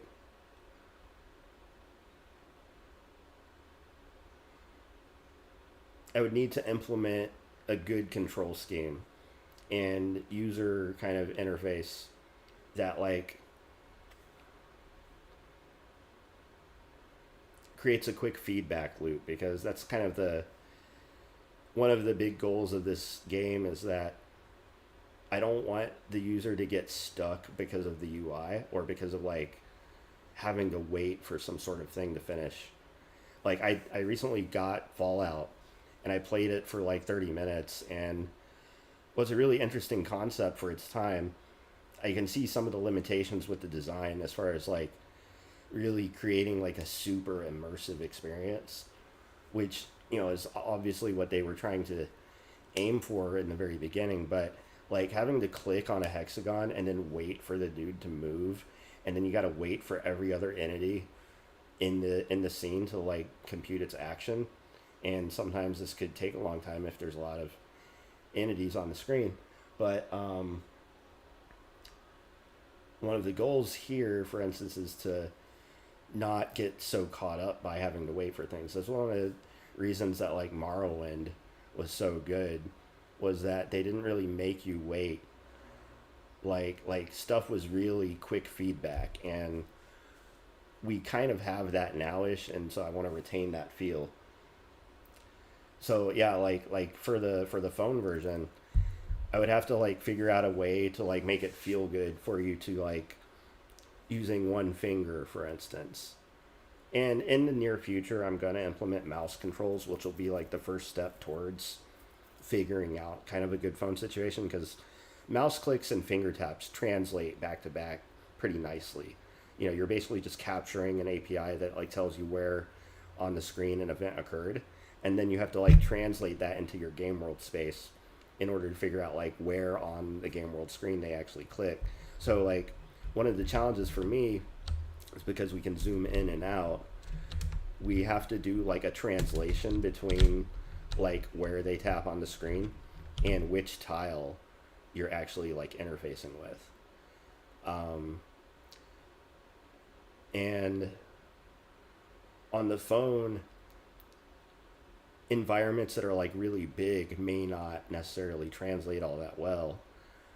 It might not necessarily feel all that great, but it's going to be the kind of thing that we have to like explore in order to like figure out the best presentation for and the best way to kind of go about. Because at the end of the day, more people have phones than they have desktop computers. Like when you go to like YouTube Shorts, or if you go to like TikTok, people are watching that shit's on the phone. But like long form videos that are like shot kind of like my stream is 1920 by 1080. Most of those people are going to be coming in on computers, desktops, laptops.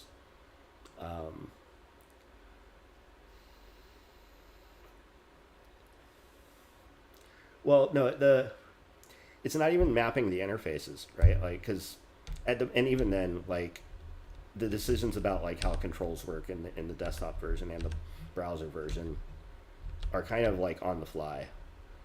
You know, I don't like using mice myself, so the initial like control scheme is kind of centered around like what's the most comfortable for me, and hopefully out of that I can generalize it so that I create a control scheme on the keyboard that best fits everybody, right?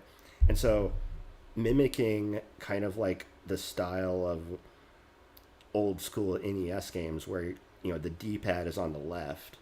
That's why up right is Q, or sorry, up left is Q, up right is E, up is W. Most people are used to WASD for, and like S being down, but in this case, because we also want to handle a total of 8 directions, A is left, D is right. S currently does nothing, but it's going to be a very important utility key. It's going to function both as the wait key as well as change direction key, because you're going to have the ability to like change direction on the fly without consuming a turn. That's an important mechanic that I think I'm going to adhere to even in this rebuild. So then down right is C, X is down, and then Z is down right. So, and then attack at the moment is apostrophe. And so that way you can have your left hand on the movement keys, your right hand on the attack and other function keys that are going to be on the right hand side of the keyboard.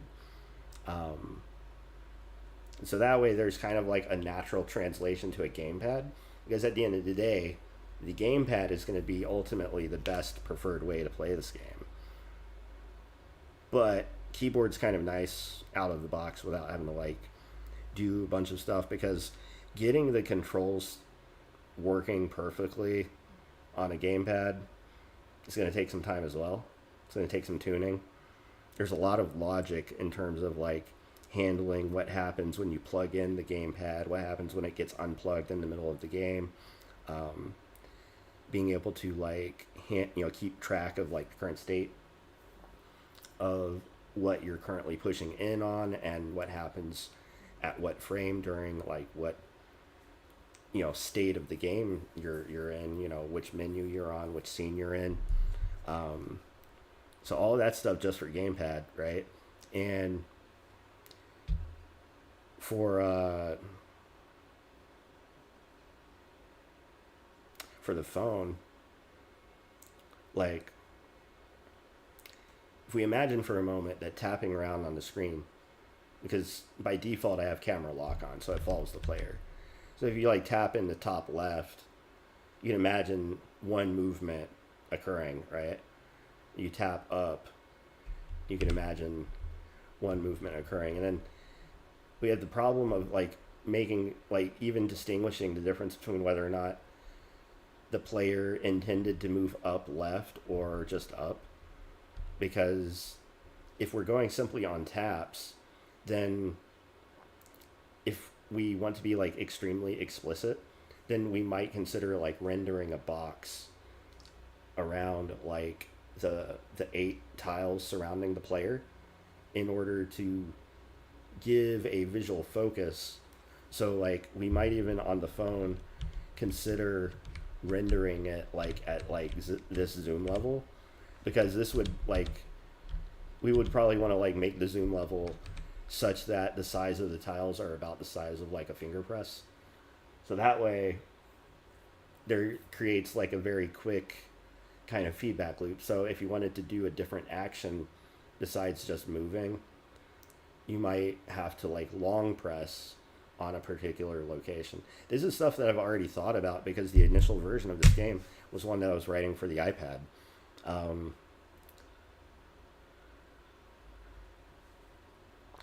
No, it's not capped by the browser. It's actually capped because I told the game to cap itself at 60 FPS. It's like...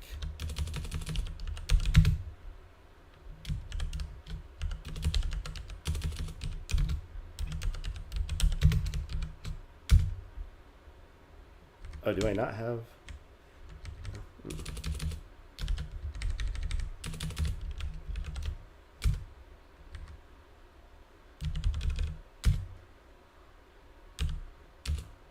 Wait, it's a different function. Yeah, set target FPS. It's in libdraw.cpp. Right there. I mean, generally speaking, like, I'm not making a hyper immersive, super realistic looking FPS first person shooter or anything like that, or any sort of like first person super 3D experience where you would want more than 60 to begin with. The human eye can only capture so much information. 30 is unacceptable in 2025. Like, I re-downloaded Final Fantasy, what was it, 15? And I guess they don't have an optimized PS5 version, because, oh my god, the frame rate looks so bad. Made me want to cry. But I got that Doom Eternal. I probably want to play that in a little bit. My god, it's a good looking game, but it's also fucking hard.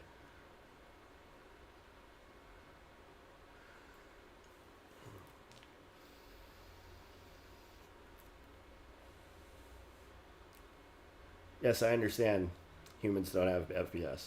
However, like,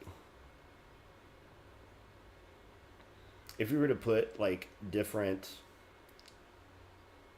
if you had like one movie that was recorded in different frame rates across different monitors and put them all side by side, you'd be able to tell up until a point the differences between them, generally speaking.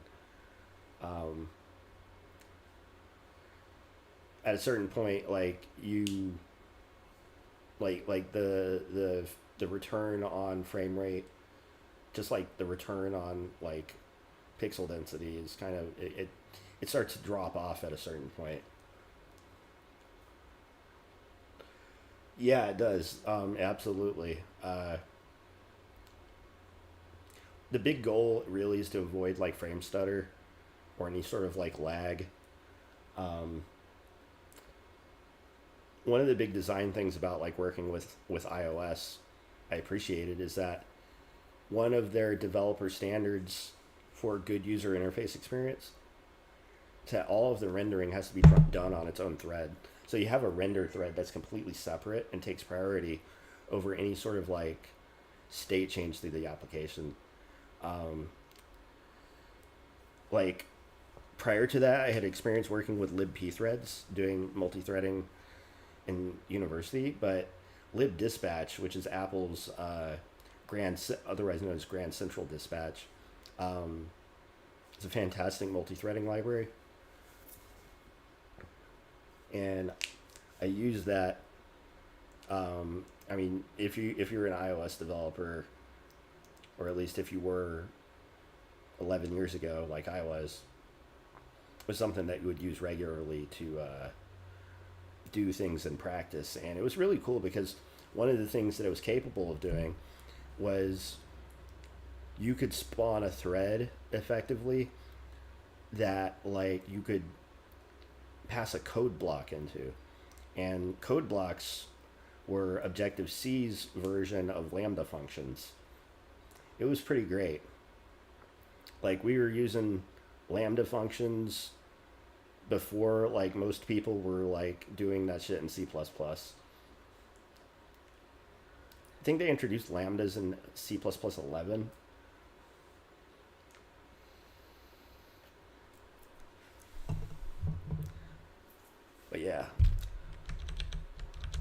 Let's commit some code, get some more coffee.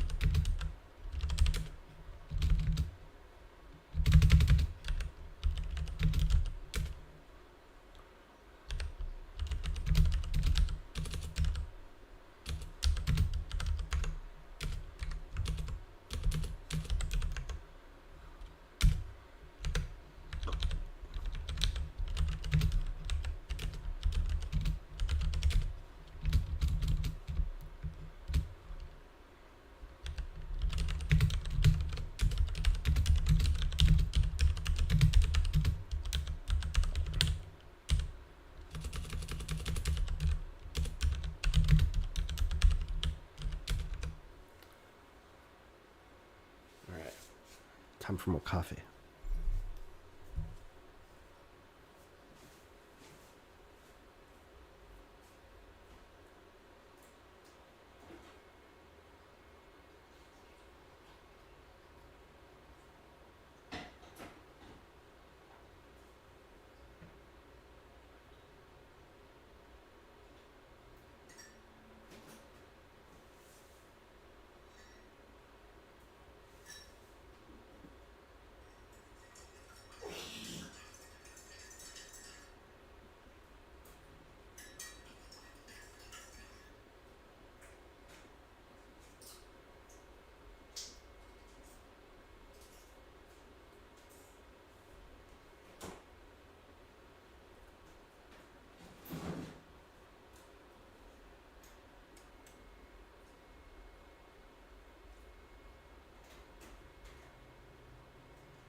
What's happening?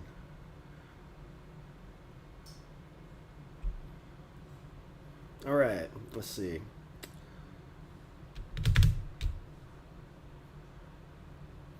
Got a lot of open files, damn.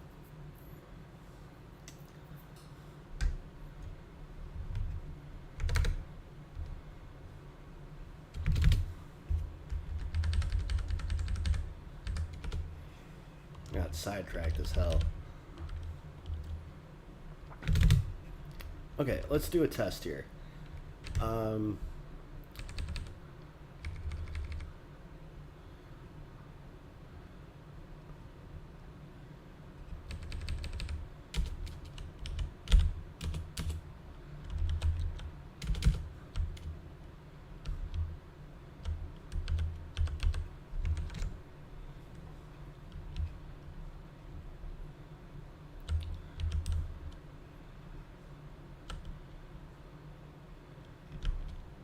So over in NPC create, once we find a, we verify that the tile's okay and we can put something on it, we then attach a ton of different components. Every time we create a new component, if it's something that belongs on an NPC, then whenever we go to create one, we're going to go and add it to it.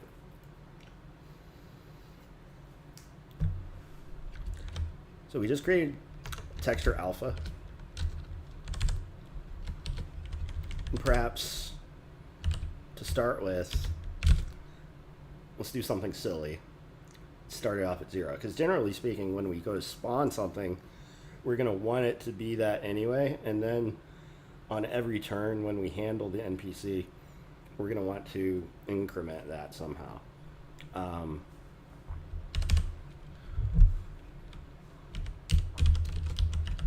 When we create the player, we call the same function for NPC create, but what we're going to do differently for the player is we're going to call set alpha and set it to 255. so that he starts spawned and visible fully, and everybody else should be invisible.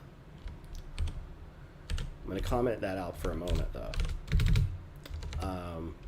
Is now we have to properly call that from libdraw whenever we're actually drawing dudes.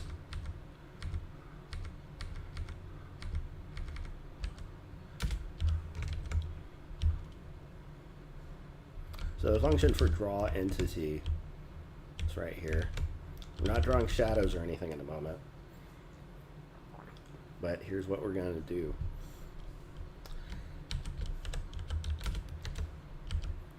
As a test,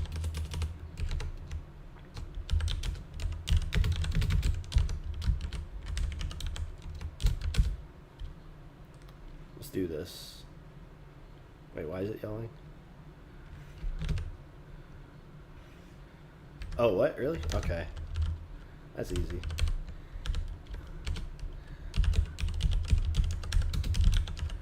You gotta love the type checking in C++ versus C. It won't let you do shit that you take for granted, like assign one data type to another type, and just be able to do that shit.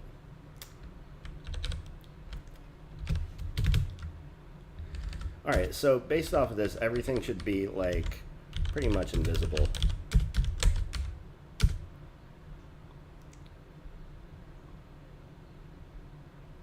Oh, I didn't mean to make the web version.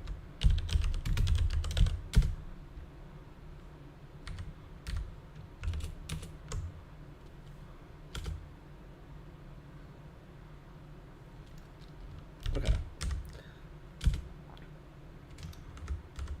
Alright, remember, everybody should be invisible, and they are. Okay. So that's step one. Step two. Instead of it being hard-coded 0,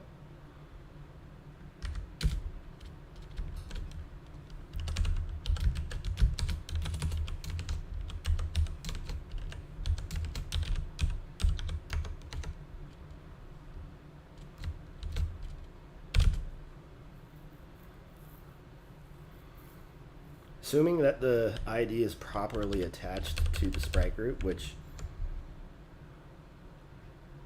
it totally could be.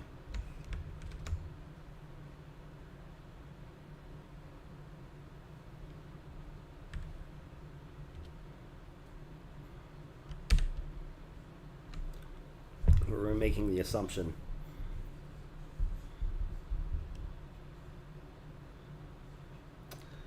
I mean, it's kind of like academic intuition to want to think about the tricky stuff, but at the same time, this is also the delicate balance between like industry and academia. Academia always seeks to do everything properly and quote the correct right way, unless you're doing research, in which case there's still also a bunch of fucking safeguards and railways that you got to follow there. But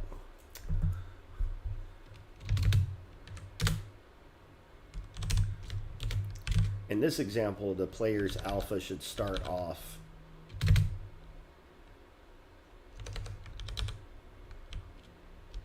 and even then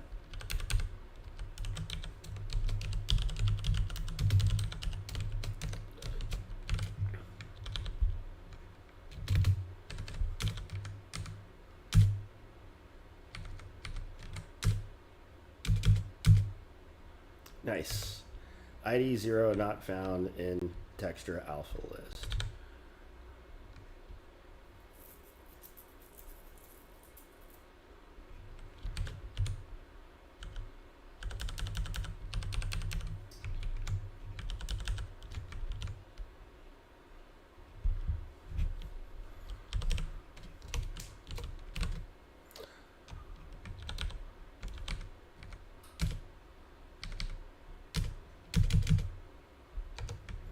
Interesting.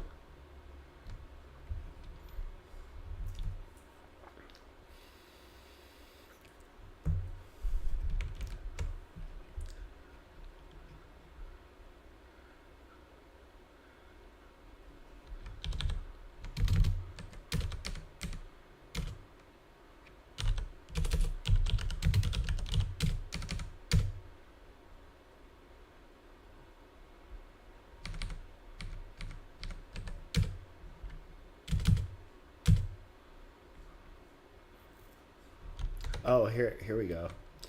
Failed to register.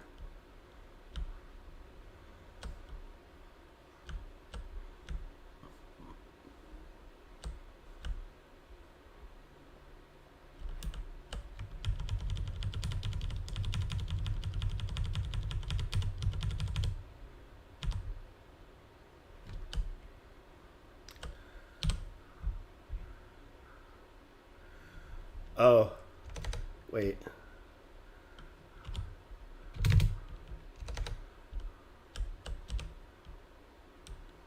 I'm using NeoVim.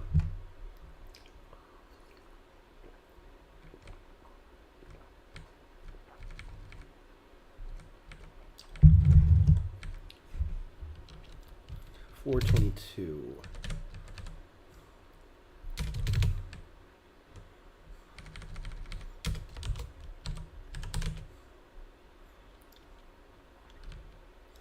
We got update component to string.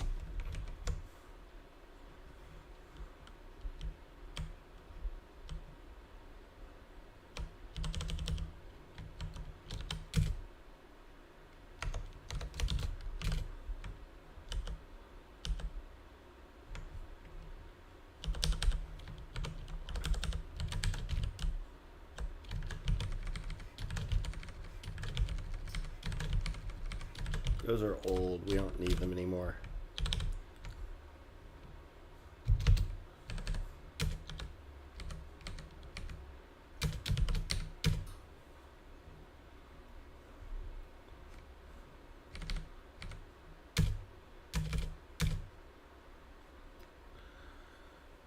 Okay, failed to add component again, which is expected. Well, originally wasn't expected, but I'm expecting it now.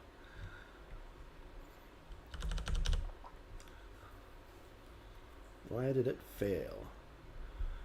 1112.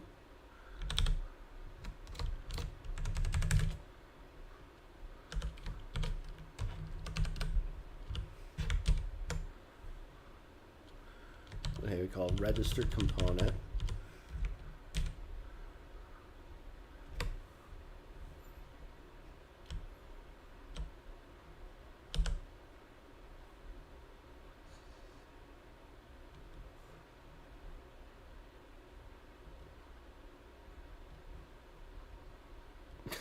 Take it easy, Waterbrain.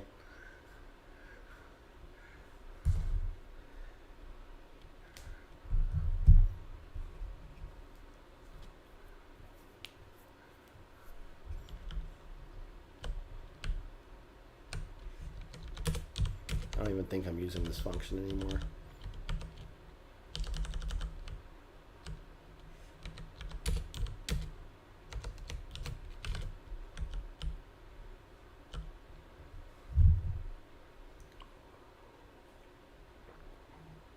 I'm old enough.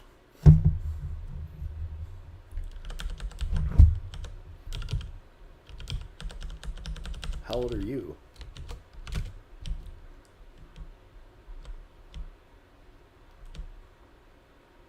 Let's see.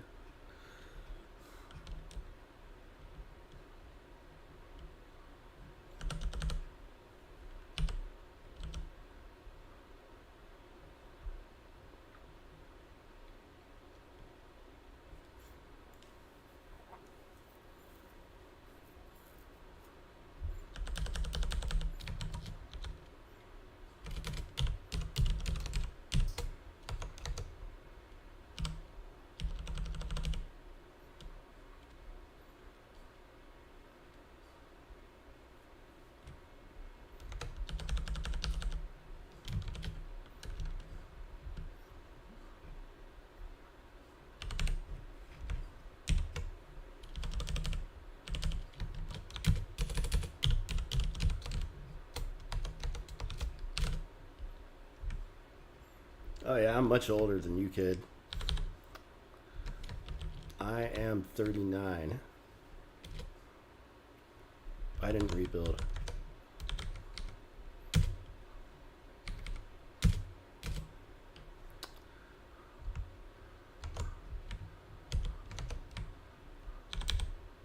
$438.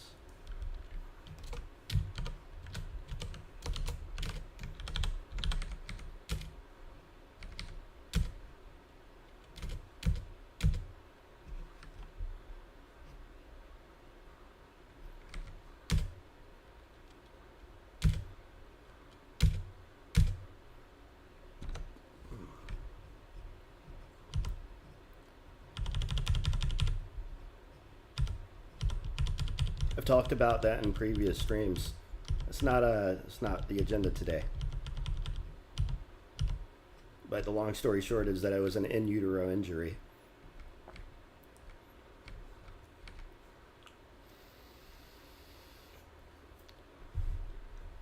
As my parents said growing up, there's nothing wrong with it.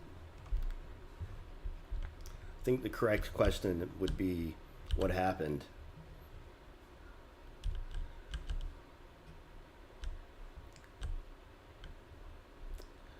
Failed to register components. Failed to add components.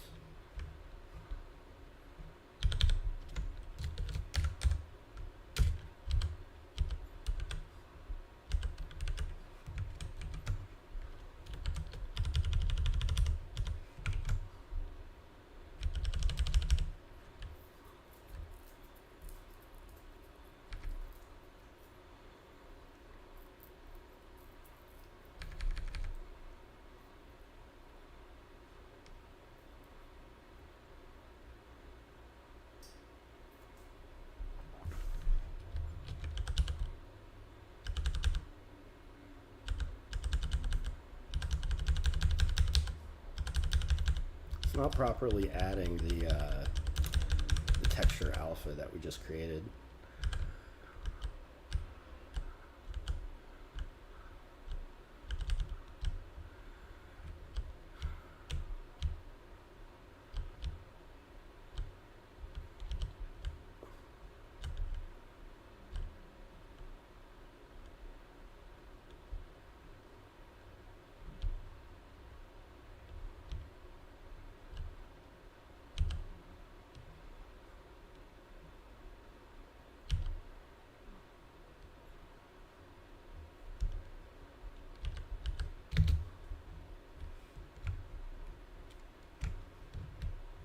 I mean, most people would say JavaScript, but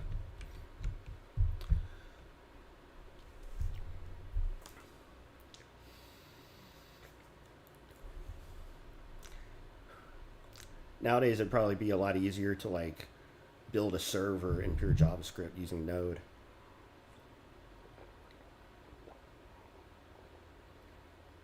And then you can build a front end using whatever. I like Python a lot for a lot of things too. It may not be as fast, but you can still do all the same things.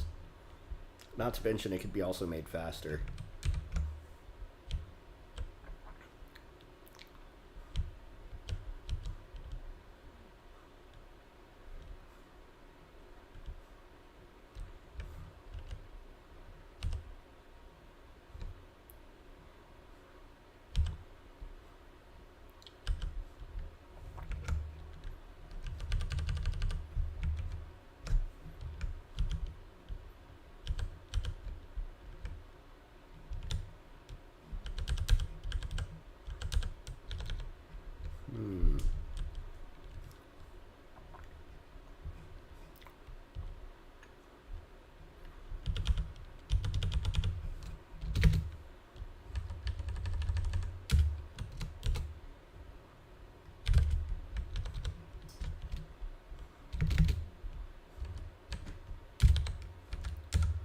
I'm in the middle of debugging, so let me focus on this for a minute.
Um, hmm. It is the player's sprite ID or entity ID 0 or 1? That's a good question.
Yeah, we are attaching the ID to the group ID.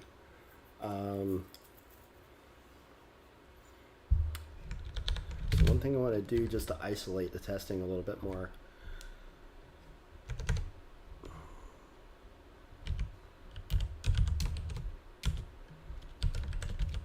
We're going to disable creating the handful of starting NPCs.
Now that's interesting.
So it's failing to add to the texture alpha list for some reason.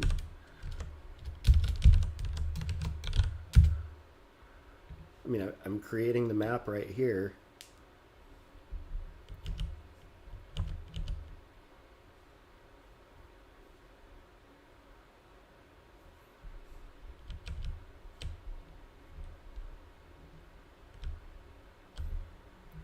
But also, weirdly enough, it's like, oh wait. Also, this needs to be int get alpha.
Because if it's not a problem with us registering the component, it's a problem with how we're checking for the component.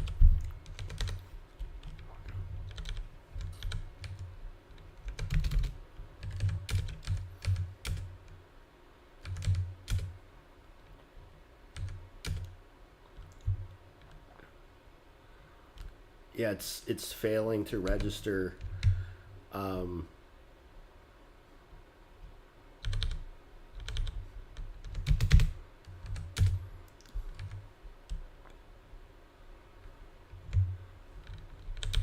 Ironically, on line 420, which I think that's a good sign. One of the reasons that I was numbering each of the components is to keep track of like where in the long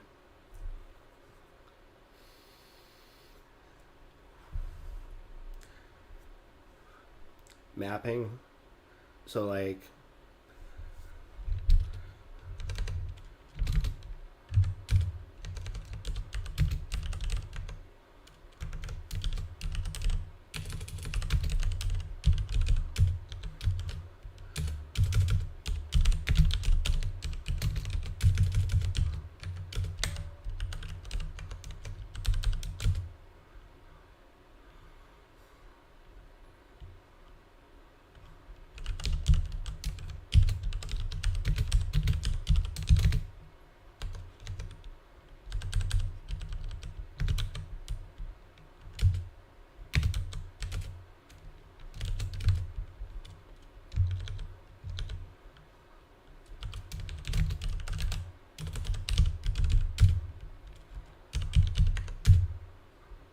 yeah, see, it says 8.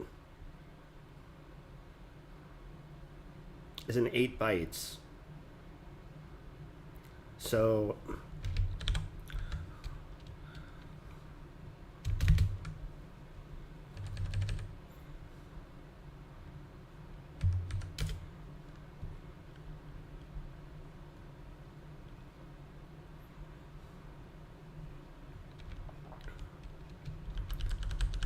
component table is storing longs. So why would it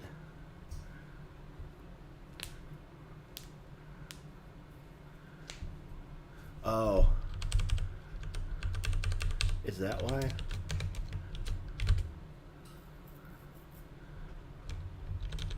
Is that it?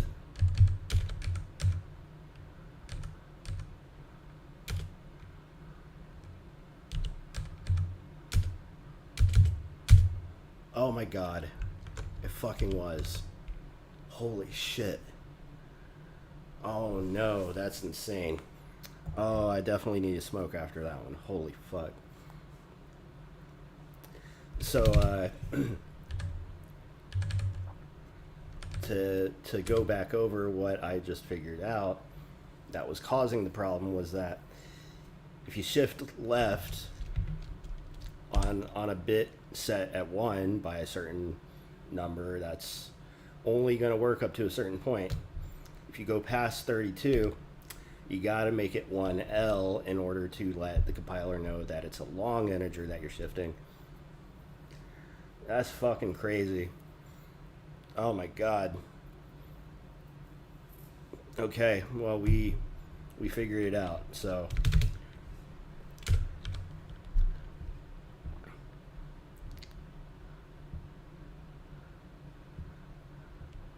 figured it out, but you didn't, and I'm the only one underneath the sun who didn't get it.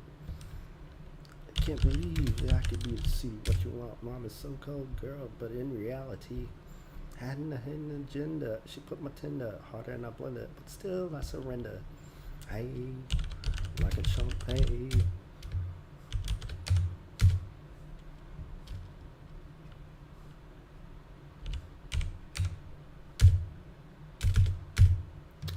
Excellente. So, with that working, before we commit and take a break,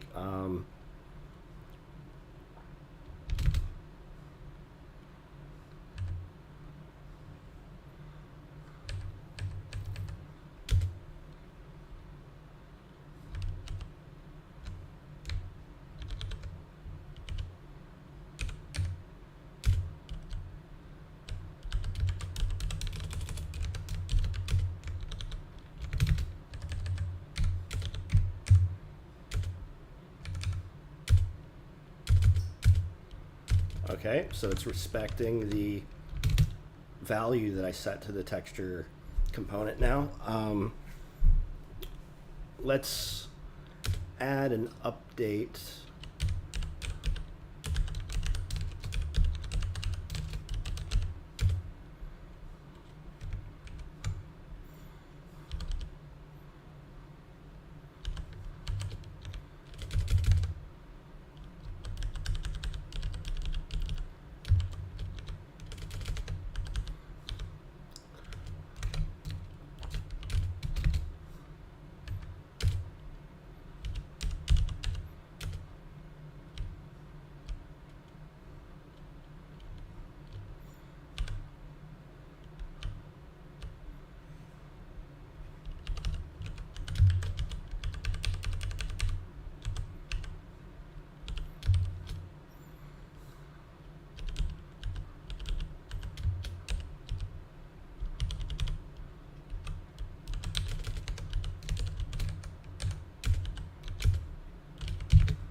That was pretty cool. He faded in nice.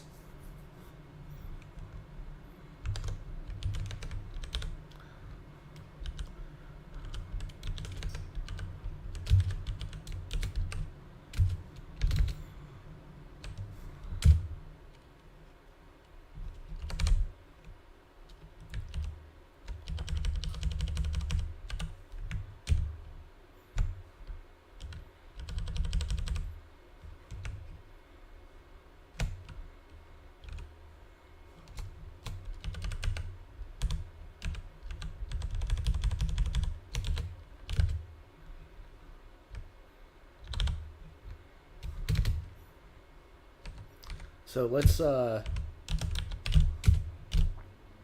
try spawning some NPCs back in, as well as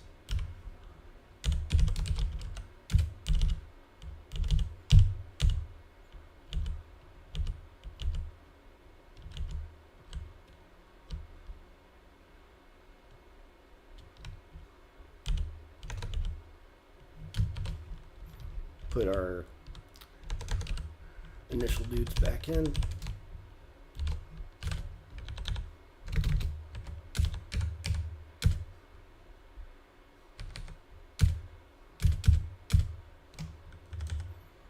Okay, so they started off empty there, or rather, not empty, but they came in with 255, but on create we want it to be 0.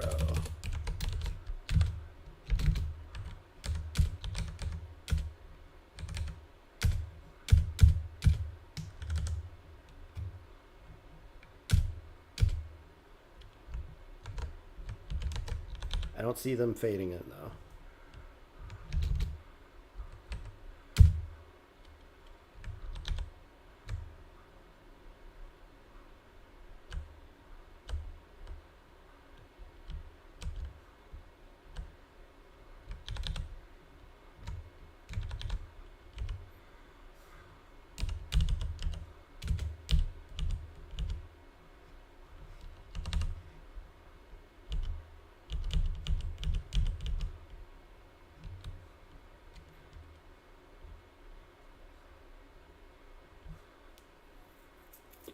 Oh, it's only going to actually increment on their turn. Oh, that's not going to work.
Jira, rude.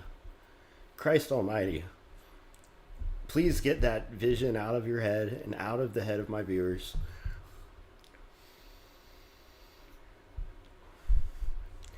More importantly, why are you thinking about that? I just kidding. What's happening, Holmes? Think in a little bit we'll take a break for some Doom Eternal.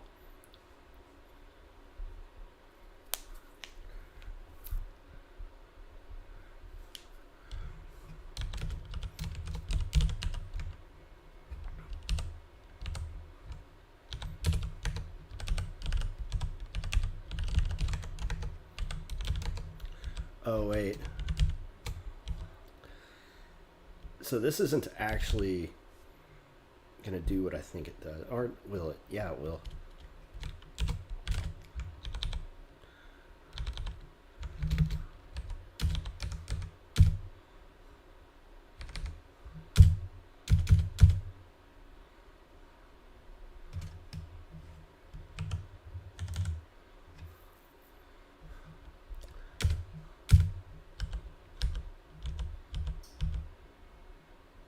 Oh, yeah, yeah. He's fading in. That looks pretty good.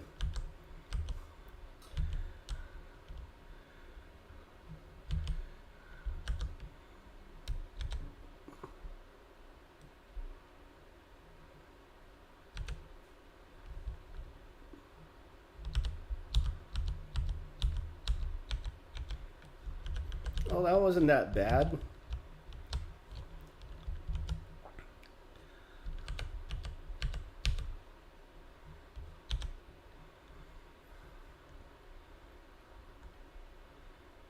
So let's say, I wanted to keep everything in focus.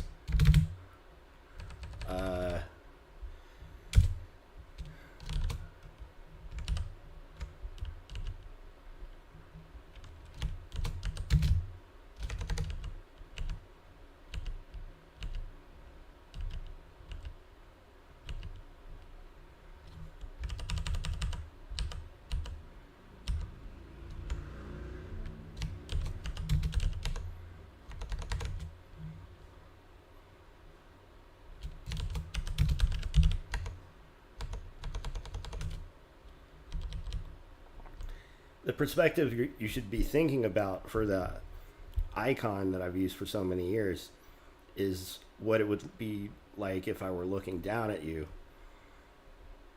In the universe where I'm taller than you.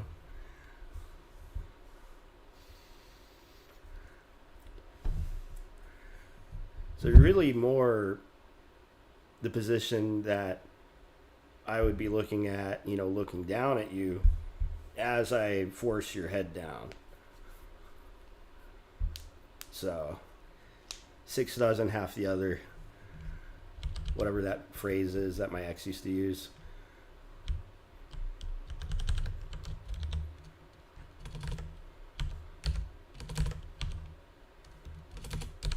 Let's make it an 8 by 8.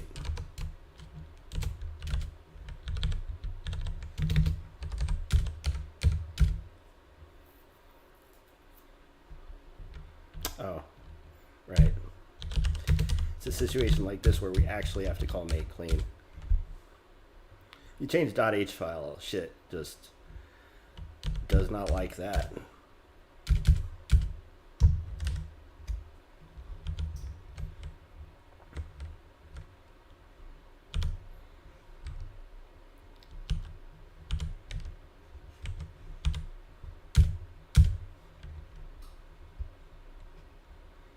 Thank you. Appreciate that.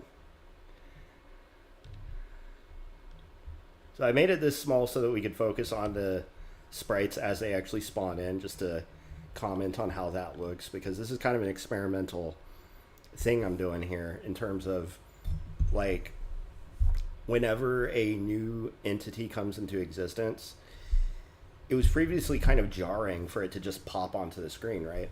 Like, when a new creature is randomly generated, you know, it's like, what's the best way to make it look good?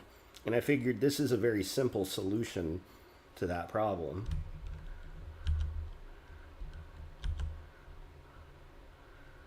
See, now we got another dude on screen.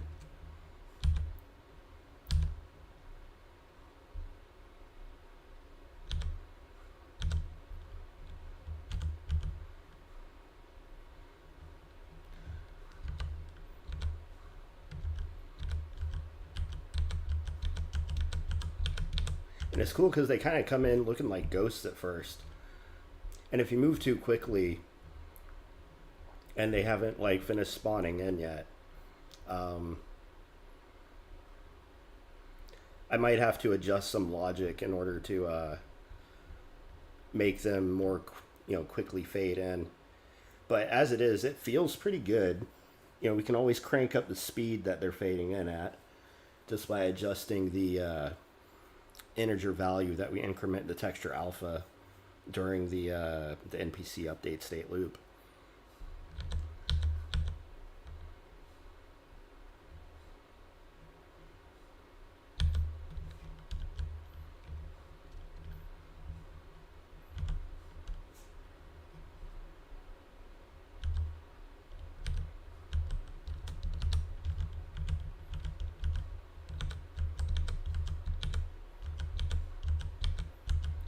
Getting to be a pretty crowded room here.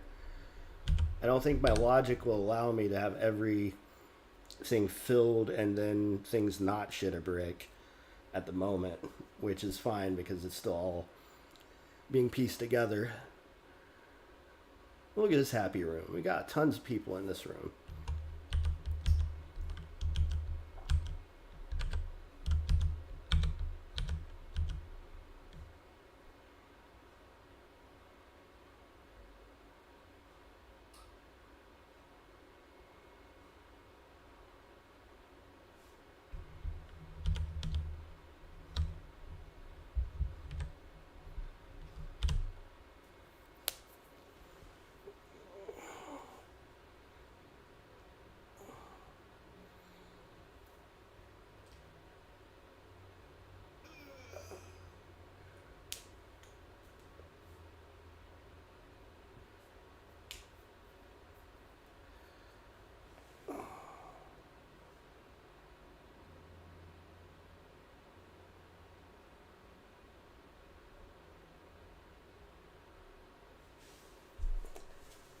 So before I check all this in,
Haven't updated the version in quite a bit.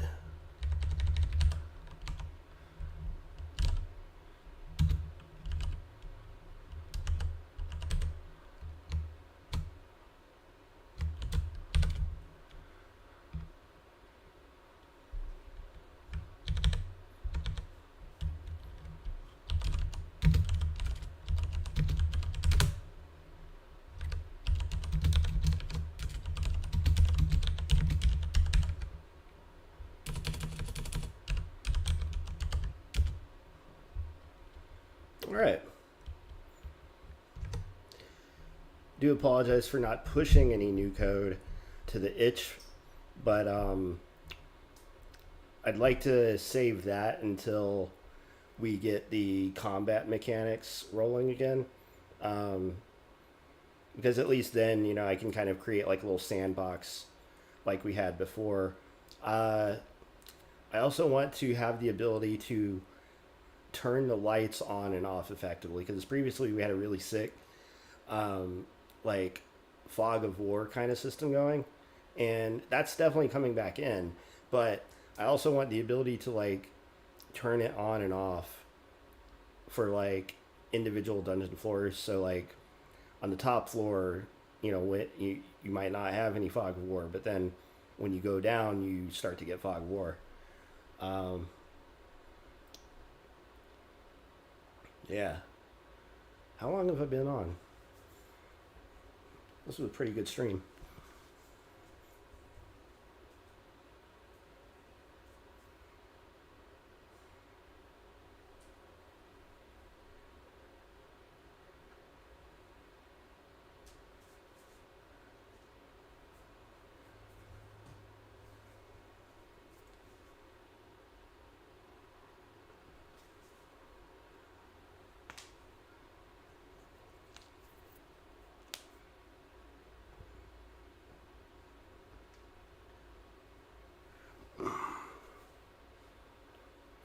Alright, what do y'all say I take a break and recharge the human?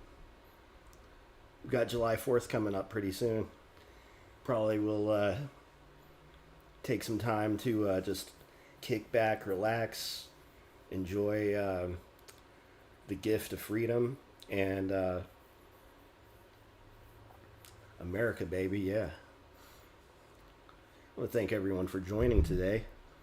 I do appreciate you guys. If you enjoy the stream, you enjoy me making this game, ranting about computer shit for hours on end. I get a lot more people watching this kind of stuff than I get game stuff, but I am making efforts to like record some of my Doom Eternal gameplay. I kind of suck, not gonna lie. It's a very, very fucking hard game. I might even consider like swapping the sticks, because generally speaking, my right hand isn't the best with aiming. It's not bad, you know. I can multi-prestige and Call of Duty and shit like that, but killing kids online in those games is way easier than killing these monsters. So, hope everyone has a good evening. Thanks for joining again, and take it easy.